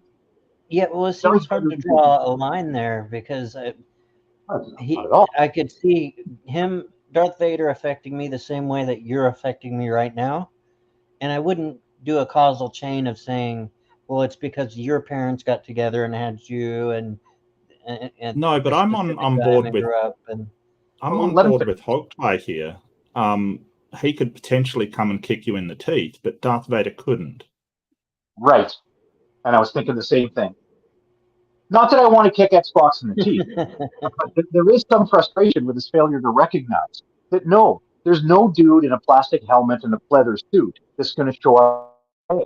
The only yeah, things I that have called him influenced fictional character. the Yeah. fact that you've seen the movie. But Darth Vader himself is causally impotent, causally inert. Well, I'm talking more of, I guess, like I said, the fictional character or the concept. Right. But then how what are the things that affected your life? Are you affected? Is your life affected by the fact that in reality there exists a dude in a black suit with a plastic helmet and a leather suit and he's got a lightsaber and he's able to reach his hand forward and to choke you? Is Right, of that course, part yeah, of of course reality? not. Yeah. Right. He is as real as the story of the fox and the sour grapes. Right. So that's why I kind of tie my notions into those things that exist are exactly those things that are causally potent. Now, if you're looking for a problem in this view, the OG amongst the audience here is going to remember the one time that Ozymandias Ramses II and I got into an actual argument online that had to do with whether or not triangles exist. This is if the Oh, I problem. I don't even remember that. consider. Right. But I'm going to tie it back to, I know Simos made mention of the numerous fictionalists, and somebody, I apologize, I don't remember your name, had just asked about, Thank you. then is that a form of anti-realism? So I'll connect it to, if you're going to take the view, as I do, that those things that exist are those things that are causally potent. Those things that are causally potent are those things that exist. If you're causally inert, sorry, you don't exist. You're just a conceptual thing. That means that I have to believe, as I do, triangles don't exist. And what we were talking about, I don't want to revisit the whole math thing, but Simos makes a good point by mentioning it. When I think of the number, what's the square root of -1? So there's some number out there that when you square it, the result of squaring it gives you -1. That's an imaginary number. It's not a quote unquote real number. But in my view, it's just as imaginary. It's just as pretend as the number 4. Because the number Right. 4 is causally inert. It does not affect my life, and it cannot affect my life because it's imaginary. It's pretend. It's conceptual. So the fox who's complaining in his quietly in his own head, and yet somehow that fox imagines those grapes being sour. That's not causally potent. That's a concept. We invented that Okay. character. We invented Darth Vader. We invented God. We invented the square root of -7, and we invented the number 4. All of those things are things that don't exist, just like triangles don't exist. I'm stuck with Yeah. that. Okay. Can I just push back a little there? And I did before, so this wouldn't be the first time. But just going back to my example of theoreticians deriving equations, which then perfectly approximate reality. Now, you're basically saying that the minutia there is the approximation, right? Am I wrong in saying that? No. It has not. Well, unless I misunderstand your question, it has nothing to do with the precision or imprecision of the estimate. It's the fact that these things literally don't exist. Right. Yeah. Way, No. That's That's fine. Let me That's fine. put But that's not the point I'm trying to get to. Okay. I can go with the fictionalism side of it now. I mean, you gave a great. If you go back, I can't remember which episode it was, but go back and listen to that episode because we really hashed this out. What I do want to say is that clearly there is a great advantage in rationalism, right, to be able to derive equations, which we then go and verify through observation. Right? I don't think that's in question, is it? Right? Maxwell's equations, or like I said, general relativity is a derived equation, which we didn't know at the time whether it was true or not until subsequently scientific observations were made, which then verified to some X decimal place that it's true, or at least that it's an accurate description of reality within the limits given. Well, Right? I'm with you there, and I see the fuzziness. Please interrupt me if you think that I didn't quite latch onto your question, but I could even go to a simpler example that's Mhm. accessible to everybody. Everybody was taught at some point, and I think it's actually junior high school or middle school, depending on what country you're in, you call it. But they teach you that every triangle constructed on a planar surface is the sum of the internal angles is 180 degrees. Now, I don't believe in triangles. I don't believe in planar surfaces. I don't believe in degrees. These are useful concepts, but I don't believe they exist in reality. These are concepts that arise and emerge, and they propagate because they're useful to us. So for example, let's say we're wandering about the forest in northern Canada, and we're at some point, and we're able to look at, so we're at point A. We're able to look at point B and look at point C, and even roughly with a compass in our hand, or maybe we have some fancy theodolite or something, we can measure the angle. I can see point B over there, and I can see point C over there, and I can measure the angle betwixt. We now walk over to point B, and from point B, we can observe where point A is and where point C is, and we measure that angle. Then we walk over to point C, but by the time we get there, it's dark, and we can't see point A, right? So we've measured the angle at point A from B to C. We walked over to B, we measured the angle from A to C. Now we've walked to C, and we don't know where point A is. But because we know this important, quote unquote, truth about triangles, that if it's really on a plane, then what we should be able to do is to take the angle at A and the angle at B, add them up, subtract that total from 80, and that'll tell us, hey, look at point B, and then turn your head that many degrees. That's where point C is. So start walking in that direction. Or point C. Or point Sure. C, you look at A. I know what you. Yeah. People know what I mean, sure. And we can walk in that direction in the dark, and we are going to get back to point A because there's a certain truth, quote unquote truth, in the conception of the idea of those points forming a triangle. Right. Right. Now we could talk about a whole bunch of different abstract algebra, abstract geometry that doesn't model reality, and it would bore us to tears unless we're interested in that stuff. Absolutely. Yeah. Some algebras and some geometries that are useful because they map onto reality. So let me wrap up on this point. The fact that those models are helpful in guiding us through reality doesn't mean that those models themselves are reality. It means that they're useful Agreed. in navigating those quote unquote real world things. Unrelated to imprecision, it's the fact that it's useful is the thing that makes us want to believe they're true. But at least in my view, as a fictionalist, as an anti-realist, I don't think that actually makes them real or true. Does that help? But do you think that gives them more evidence that they are true? No, I don't think they're real because they're causally inert. I think the thing that is causally potent is the fact that there is a place called A and a place called B and a place called C, and there is a path to walk from C back to A. I don't think the model is real. I think it's helpful, but I think the real world is real, and our model of the real world is merely a model of the real world and not itself real. Yeah. Okay. Well, I'm on board with this, and I think that even if you just go to straight lines, right? Straight lines don't exist because there's no way you could have a perfectly straight line. So therefore, sort of triangles, like if none of them have straight lines, they can't be triangles. So I'm on board with this. And Xbox, you sort of said the fact that they sort of approach reality, does that make them more real? And I think that you could apply that to sort of simulation theory. If you have like better and better graphics applied to some sort of simulation or some sort of VR experience, does that make it more real? And the answer is no. Right. Yeah. Even though you might do a, sort of perfect simulation in computer graphics at its place, it doesn't make that simulation any more real. It is the place that's real, not the simulation, right? Right. Yeah. I asked because Leo and I were speaking earlier about I forget what we were talking about, but it was being able to. We were talking about materialism, I think, for physicalism, but we were talking about it being a useful tool to find and make our way through reality, and that since it works, it gives more credence to it being true.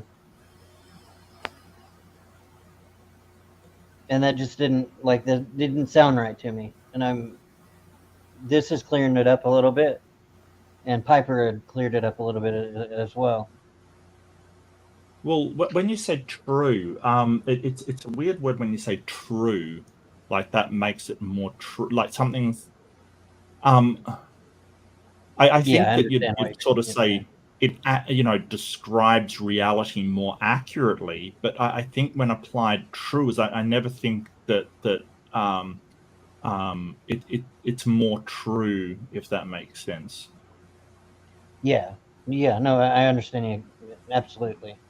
Mine, it just didn't sound like whenever you say something works, it's more evidence that the tool you're working with is the right instrument, kind of. I don't know. I like to think that if something fails, it's great evidence that it's just simply not true. But if something works, it might be a useful fiction. Which, by the way, I'm just looking at your chat here, somewhere. And Doorknob Head, I got to break your brain, Doorknob Head. Doorknob Head writes that imaginary numbers can be mapped onto reality, which makes them not imaginary, not mind blown. I love that. By the way, so when Thomas and I were discussing this before, one of the points I made, and this is utterly fascinating to me. So when people talk about imaginary numbers, and for the benefit of the non-math literate, you're going to remember when I say this, the whole square root of -1, right? When we talk about numbers, they tend to make sense to us. We talk about, there are 8 sheep, or we talk about rational numbers. There's 4.5 pounds of flour. But when you talk about there's a number, that when you square that number, you get the -1. Often it's the lowercase letter I or the Greek letter iota. It's this quote unquote imaginary number, right? And when people think about what numbers actually exist and what don't exist, we say things like, well, the number 7 is meaningful because I can look in the field and see 7 sheep, right? And the number 4.5 is real because I can think about 4.5 pounds of flour. But I don't understand what it means to be the square root of -7. So that's the thing that's imaginary. But as we discussed on a previous show, here's the wacky thing about it. Once you start discussing particle physics and quarks and muons and gluons and all those other crazy things, it turns out that the square root of -1 is invaluable. In the same way that if I had 7 sheep in the field, but you didn't believe in the number 7, we couldn't have a meaningful conversation about the number of sheep. Just for Doorknob Head, if you're following me on this. If you didn't believe in odd numbers, or you didn't believe in the number 7, you didn't believe in prime numbers, you know how to communicate to me about those 7 sheep in my field. You would come across as a crazy person. But when you discuss particle physics and the world of the infinitesimal, quarks and that sort of thing, it turns out that the square root of -1 is invaluable. It's indispensable. Once you get down to discussing literally the very fabric of physical reality, you can't have a meaningful discussion about those things if you don't believe in the square root of -1. And that's the thing you're saying, well, mind blowing. Right. Okay, let me get in there a little bit here, because I want to just honed down. And I completely agree with what you're saying, old guy. So this is not in any sense a challenge. Okay. But I do want to bring out a couple of points that Bertrand Russell made, which is about, like a shape, right? Any shape, right, has 360 degrees because that's how we defined it. So it's, as you're saying, these degrees are useful fictions. They must be useful fictions because they always apply to reality. It's not like sometimes they apply or they contextually apply to reality. There are particular Which is why cases which reality. I love Russell that. is saying. Sorry, say again. I was quoting you. They always oblige reality. I love that phrase. Beautiful. Please Yeah, continue. and it's that there's not that there's context. Also, the relationship between, what was it? His one was a group of marching soldiers, right? Always have their neighbor next to them, regardless of the transformation. So that was another example which he used. But I just want to get on to the other point, which is it's really it's no longer that we can just use language to describe the ideas, right? When we talk about an idea like square root of -1, okay, it's that we actually genuinely need the mathematics and calculus or or what's it called, tensor calculus, to be able to describe what's going on. There are no words to describe these anymore, right? Because there is some sense this fictional relationship for which we don't really have words to describe.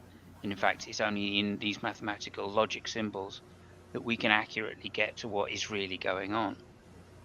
So that also seems to blow my mind. It doesn't disprove your point at all about fictionalism, right? It just shows that that when you say causally potent, you kind of mean something very specific about cause and effect, I do. right? I do. Which is not Yeah. necessarily the same as what a philosopher may Yeah. No, I think as cause. that's a Go ahead. great point. To whatever extent, I mean, that's close to as I can come to a stumbling block, is the fact that if it weren't for the number 7, I wouldn't know how to discuss the number of sheep in my field. If it weren't for the square root of -1, I wouldn't know how to discuss particle physics, right? But does that mean those things? So they're indispensable if you want to have those conversations. But does it mean that they're causally potent? Because I don't understand how 7 affects my life, right? So in the same way that I think, well, 7 is useful in this context, and the square root of -1 is useful in this other context, I'm talking about concepts being useful in helping me understand reality. But I don't then confuse myself into thinking that either 7 is real or that the square root of -1 is real.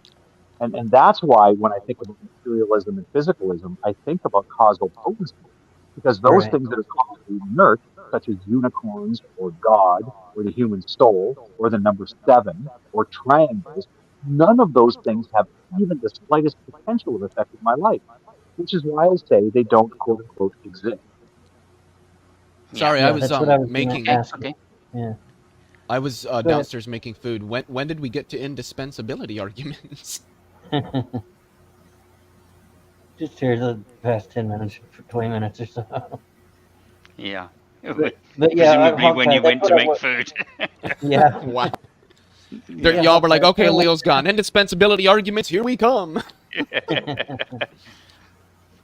you Okay. say that you Go use ahead. the number 7 and it's indispensable in your career. So it has to have some kind of usefulness, right? But how do you fit that into the physicalist paradigm or Well, the I think that it's. materialist? Oh, okay. Actually, that's a great question. Oh my God, that's a good question. I want to pause and rave over what a good question that is, but instead I'll just go ahead and answer it.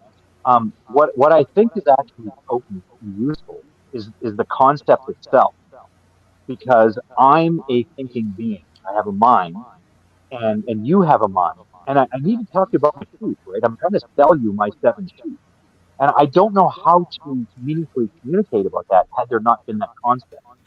But let's take you out of the equation, Xbox. Let's pretend there's no one I need to communicate about my 7 sheep with. let's take me out of the equation. If there are no minds, there's no point in having the number 7. The universe, a mindless universe, will function just fine without the concept of 7. In the same way that Right. the universe will function just fine without the concept of -1. The universe will function just fine without the story of the fox and the sour grapes. The universe will function just fine without triangle.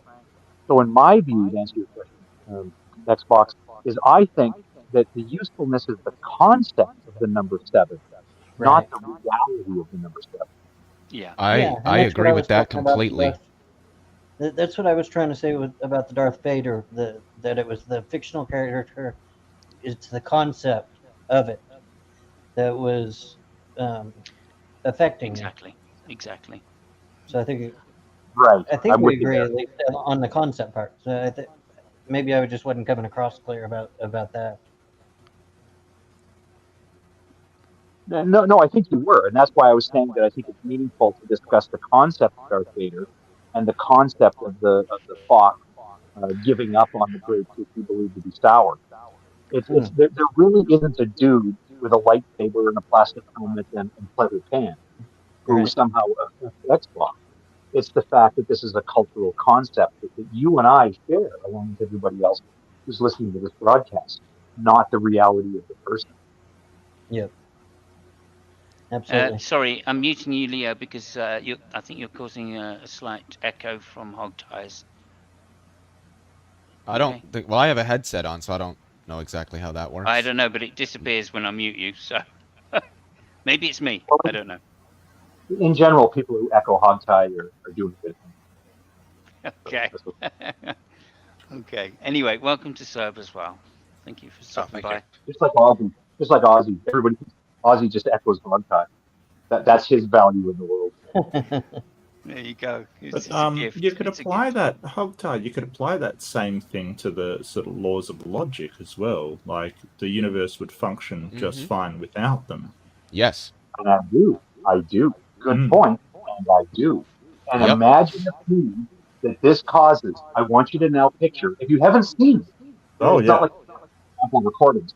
Imagine a conversation between Hogtie and Matt Split. And exactly what you're describing is exactly what happened. He's confused because he thinks that the laws of logic are quote unquote real or they exist and they're intertwined with the fabric of reality. Well, where do the laws of logic come from? And I go from the human mind. And he thinks, well, you think the human mind is what creates the regularity of the universe? No, I think the universe creates the regularity of the universe. The laws of logic are as conceptual, therefore as non-existent, as the number 7, as the square root of -1, as triangles, as I forgot the other Okay, things. okay, let me stretch you further a little here, Hogtie. If thoughts are thoughts existent? I'll go with yes, only Okay. because they're causally potent. Thoughts Well, are causally existent as what? Existence as a material thing or a physical thing or yeah. its own I think its own substance? human thoughts like I love my wife, balls are itchy, are as real as an apple growing from a tree because they're causally potent. Now, for the most part, they don't affect you. You can be on a bus beside somebody who's thinking my balls are itchy, and it doesn't affect you. But potentially, it's not It's about just whether or not it thinking. affects you, whether the potential is there. Hook that person up to an fMRI machine. And that machine, which is a real thing in reality, is affected by the thought, my balls are itchy. You can actually map it out on an fMRI. Is Maudy still here? Because he would confirm this is an actual thing. No, Yeah. he jumped off. But yeah, If he were you here, can do that. I'm sure he would say his balls are in fact itchy. He's always has itchy balls. But yeah, no, Hogtie, I know exactly what you're talking about. The fMRI shows like light ups in your brain, like blue spots with yellow stuff around it, and you if you can catch it live, it'll show it moving through different sections of your brain.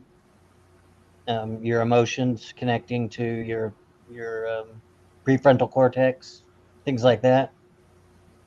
And they've actually gotten it pretty far to where they can almost visual. They can almost put on a monitor pictures of what you're thinking of. They're not like perfect images, and they're really distorted, but they're pushing in that direction with them. Yeah, I saw that experiment as well. And they were almost being able to read patterns from the, I don't even know which part of the brain it was, but from a certain part of the brain, which they could then stitch together to look like the film that somebody was watching. Right. Basically. It was quite amazing, really. So they were literally saying, and I think T-Jump references this quite often, if you see an elephant, there's literally a picture of an elephant in your brain. I think that's an oversimplification of it, maybe, but there's certainly, there's certainly some kind of, I don't know what the word is here, representation in a physical sense as well as a mental sense. Yeah, you're not going to cut a brain open while it's thinking of an elephant, and the elephant picture's going to fall out, kind of thing. Yeah, and There's people Go ahead, Leo. There's technology, I think it was at Columbia University that it was developed, that can take words that a person hears, and just by measuring the brain activity, can reconstruct what word the brain heard. So if they had their headphones on and they heard the word "what," the computer will display the word "what" just by looking at the brain activity. Yeah, I know what you're talking about. This is really where I think, and I'm just going to be honest here, not to go off topic, but this is where I really think that like non-physicalists are going to seriously struggle with trying to, explain this in a way that, makes sense according to their worldview. But we don't need to go off. Yeah, I agree, because I agree so much that I was going to tell Hogtie that I don't have a mind. I have a brain that does the verb mind.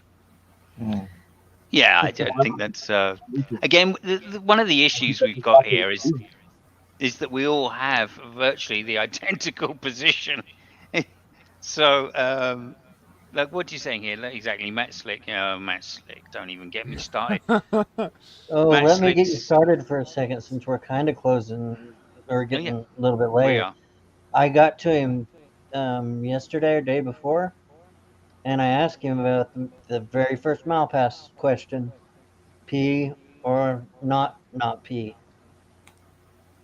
And then the one P, we went through. P not P, there B. You know what I mean? And asked him how he had resolved it since that discussion. He has not moved one bit in all these years. Yeah, of course. Yeah, I mean, 100%. Like, Malpass, he said to Malpass, so it's just a question of wording. And Malpass went, no, it's not just a question of wording. The logic is dead. The argument is dead. And Matt Slick went, right, so I should reword it then. Okay, thank you, Malps. Yep. My favorite part of that what he repeated. Yeah. Edgar Rappaport had asked him, okay, you're saying it's not like a valid and sound argument. So can you fix it? Can you give us a sound argument in favor of God?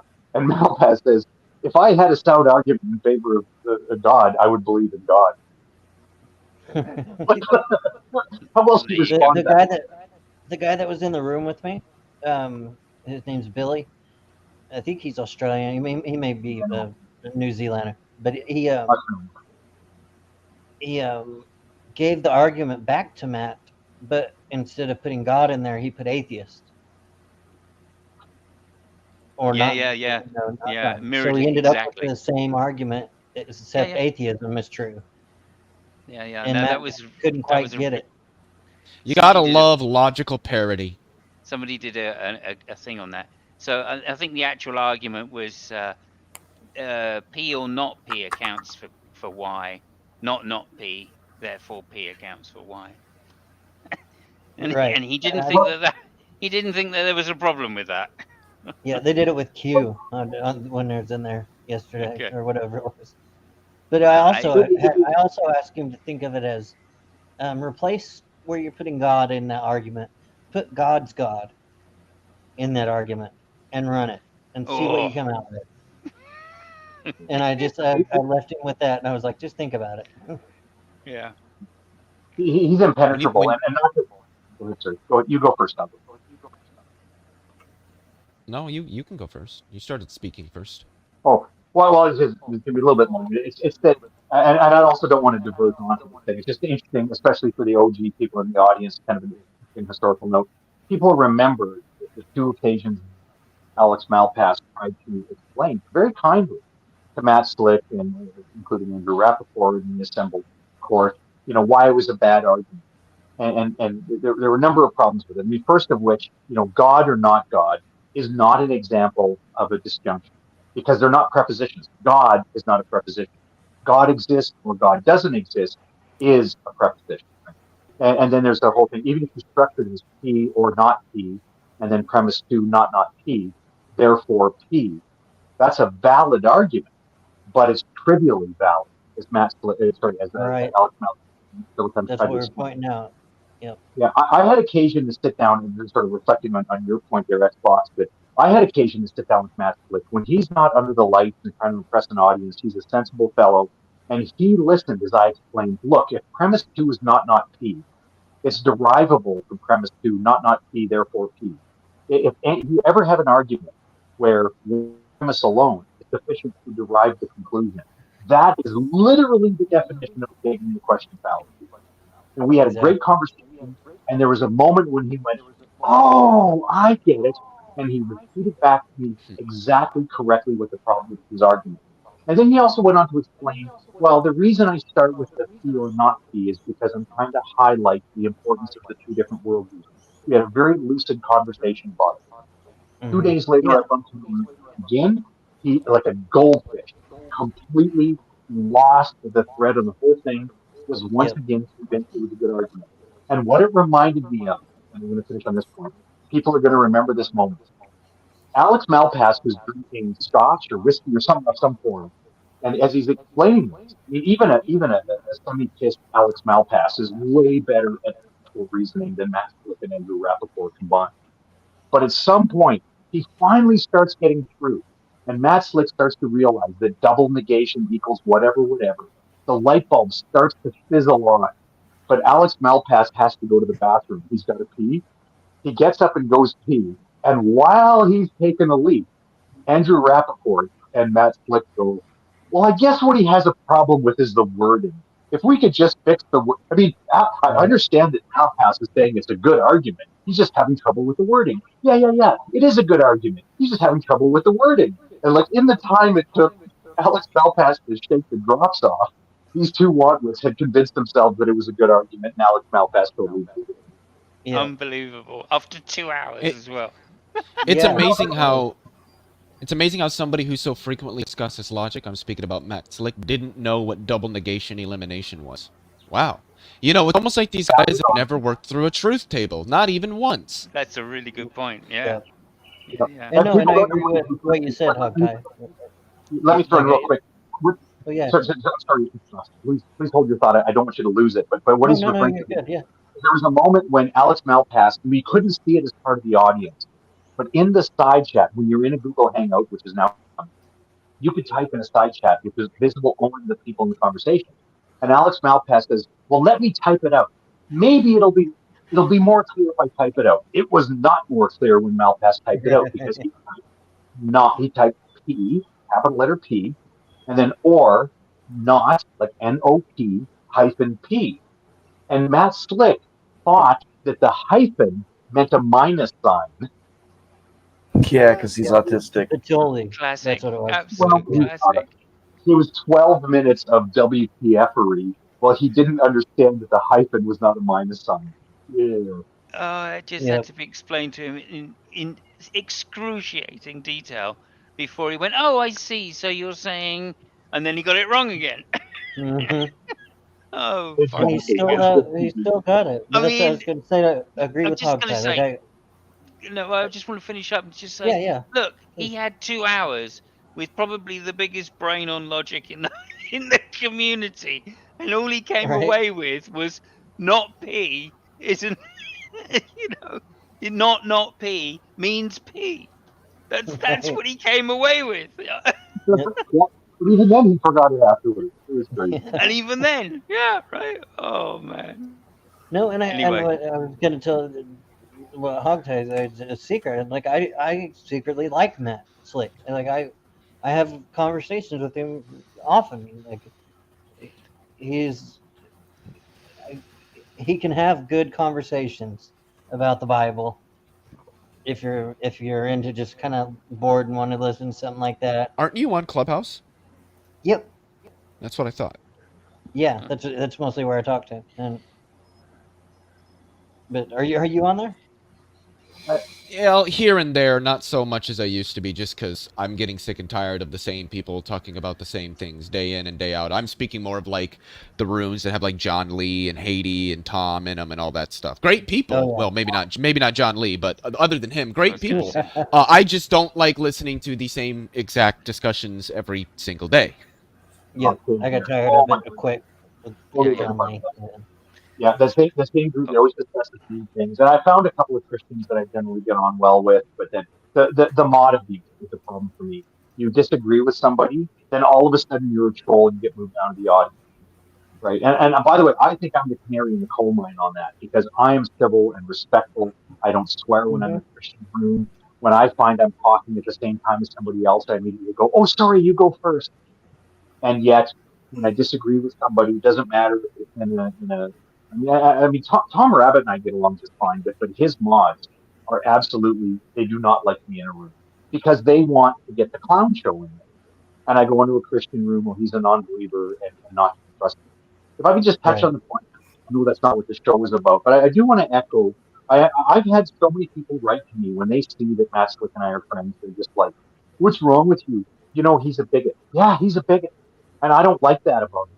And I've talked to him Right. about that. When I say he's a bigot, he's not a racist. I promise you, this guy has nothing when it comes to the Who color is of the this? skin. Matt Matt Slick. Slick. Matt Slick has Yeah. zero around whether you're a black American or you're from India or Pakistan. He doesn't care about that stuff. Now, if you're gay, he's got a whole bunch to say about that. And I don't like it. I do not like Yep. it. And I've talked to him about it. So what are you going Yep. to do? But you know what? And Fox is right. If you talk to him about anything else, he is a sympathetic character. If you learn what his Yeah. family, they lost a child very young. His wife Anik is very sick with a very profound, compelling, impactful health condition. The older daughter had some struggles, and she's sort of now back in the fold. Okay. And I Okay. talked to him. I don't want to go Yeah, too many details here, I Hogtie. agree. All I'm saying, I don't want to get into the details of his family, but to say he's a dude with a family. I'm a dude with a family, and when Yep. you talk to him, you sort of feel like this is a normal person. When you talk to him about philosophy, it gets a little bit more teeth gnashing. That's what it is. Yeah. Right. Okay. Right. I'm going to Yeah. just take a bit of thing here, and we're going to move the subject Yeah.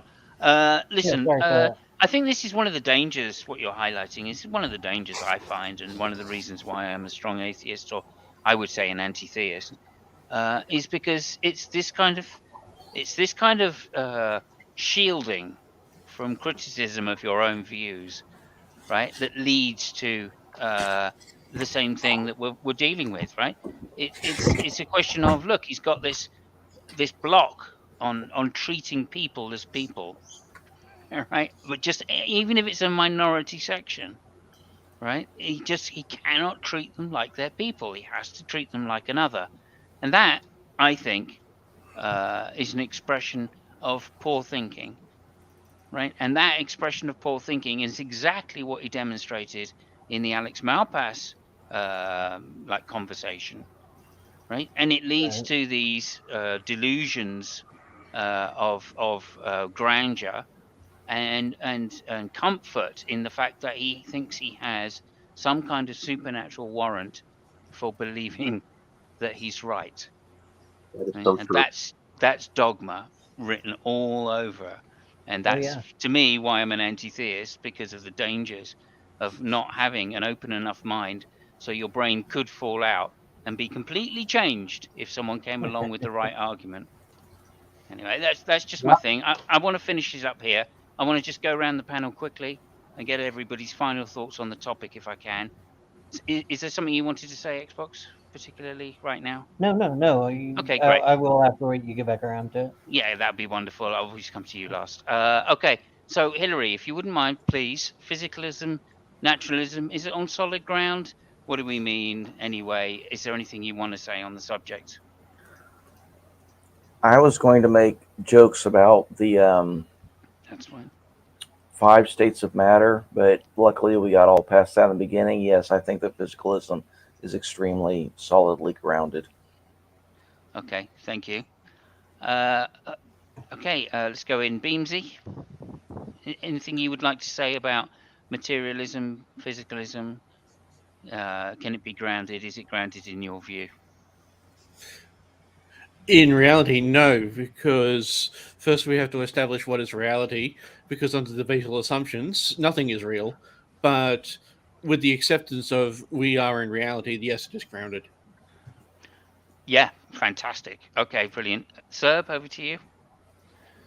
I was just wondering if there were things without any size, shape, or volume, if that would go against physicalism. I was just sitting there trying to decide. No. Yeah, nice. I like what you did there. Leo, over to you. Well, first, the answer to Serb's question would be no, because electrons do not have a size, a shape, or a volume, and they're physical.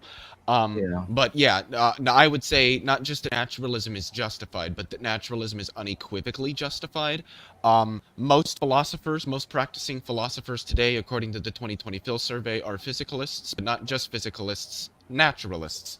Now, people can take that for what they think it's worth, but I think that when we look at the successes of our physical sciences, of our empirical methodologies, and I think that when we look at the fact that as we have continued in the implementation of these, and as we have continued to see the success of their implementation, we have seen a further and further elimination of non-natural and non-physical entities or ideas being requisite to meaningful understanding of reality. And I think that, at least very broadly speaking, this is good justification for the idea that the natural world is likely all which exists.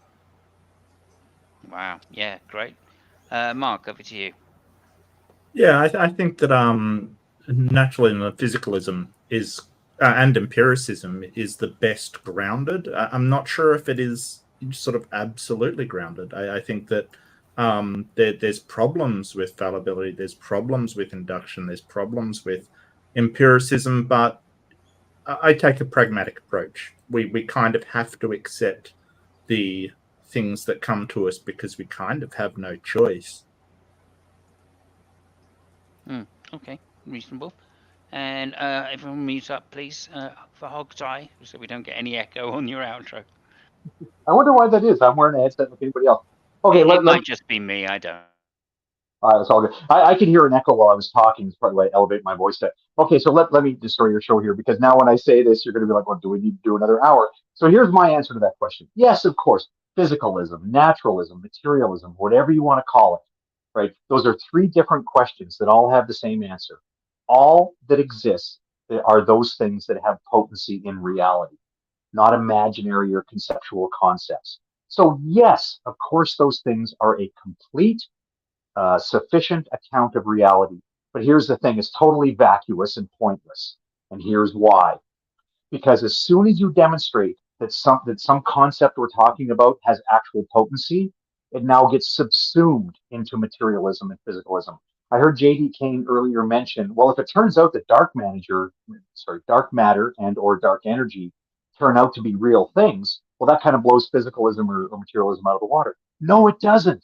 If it turns out that dark energy and dark matter actually influence our world, that is, the fact that galaxies are held together by whatever it is dark matter is, if they're holding together the galaxies, then that means dark matter is real. And therefore, it's part of reality. They exist, and they're part of physicalism and materialism. And guess what?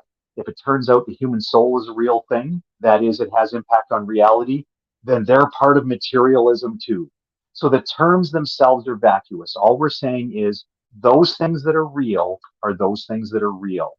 And if they're real, then we're going to call them part of materialism and part of physicalism and part of the third word, which I forgot.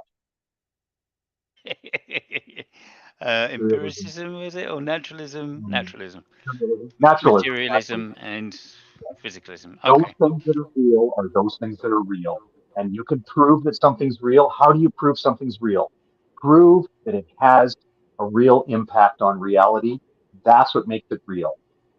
And so therefore by that sense they're important but best. Okay, Sure, thank you so Well, much. that's Thank you good, so Juan. much. What's that? Do I I believe said, in well, dark matter? well, that's good. Good. Okay, that's fine. That's fine. We'll just Yeah, the modified gravity team We're can go not- shove it. They're wrong. Yeah, well, whatever. You would enroll in the university has a supernatural department. People do, all right? Lucky people do. And how do you define reality? That is the question that we've been trying to get to. I That don't which is want to go real? down. I don't want to go down the reality path, right? Because it's You just go with the I always simplicity. end up sounding like Tom Jump. That's the problem. Reality is reality. Oh, Yeah, yeah. it's a Anyway, look, simpliciter. Like we're not. it's We're not straightforward. going to go It down is that. what it We've is. already been down existence. But actually, what reality is that which you Here we snap go. back to All when, right. oh, there goes gravity. It's okay. It's okay. Don't worry about it. It's only my channel. Don't fucking worry about it. Okay, look, thank you so much, everybody. I really appreciate you being on.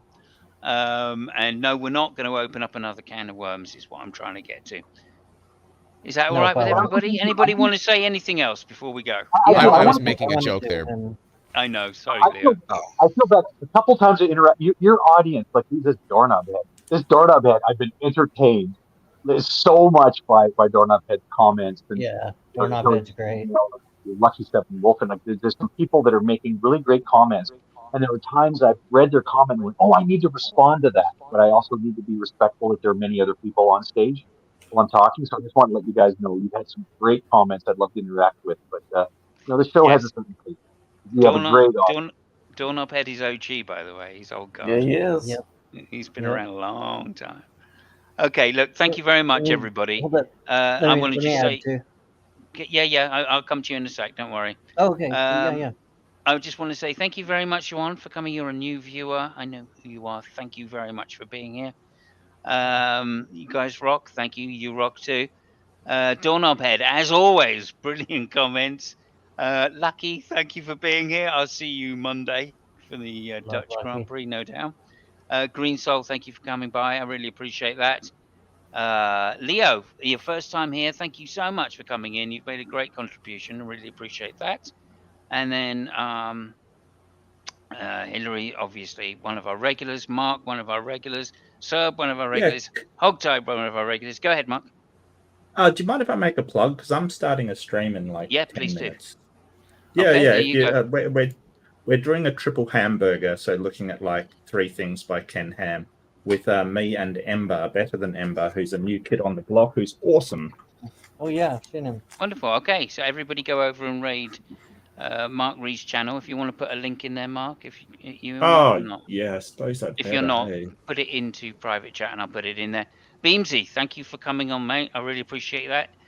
Better late than never. So yeah, you're always welcome. Come back next week. Gio, thank you for being here. I know you're probably With still Mowdy here, and so thank you. Piper. Nerdy, Mowdy, Piper.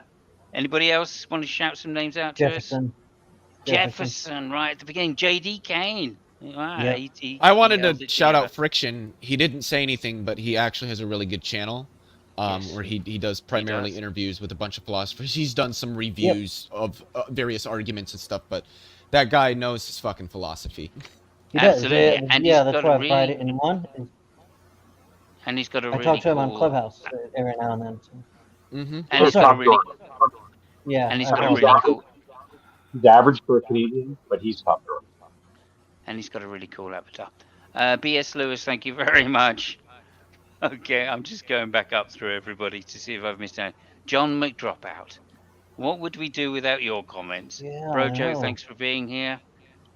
Didn't see whether I've given you. If I have, I've taken your wrench away. No. Wow. Before no, you, don't before stop we me. completely end, can I just make a comment really quick about the stream Yeah, since this is my of course first you time can. here?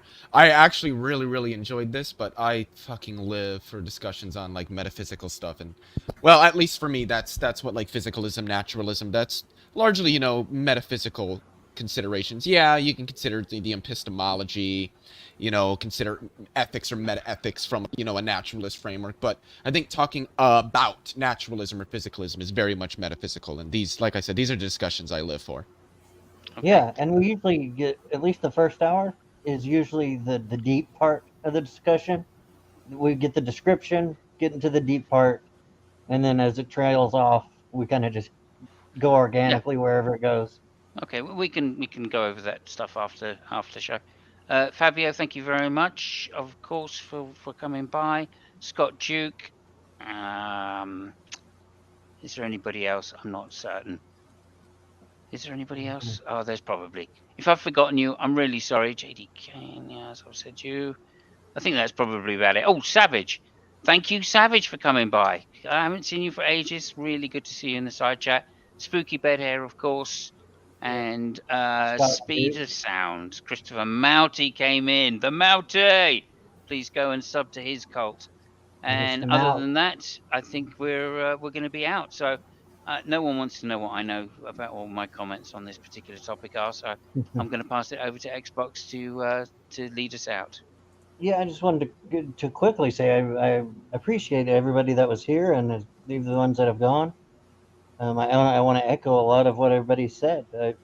I don't know where I stand completely, but what I've heard makes sense. So I'm still navigating through it.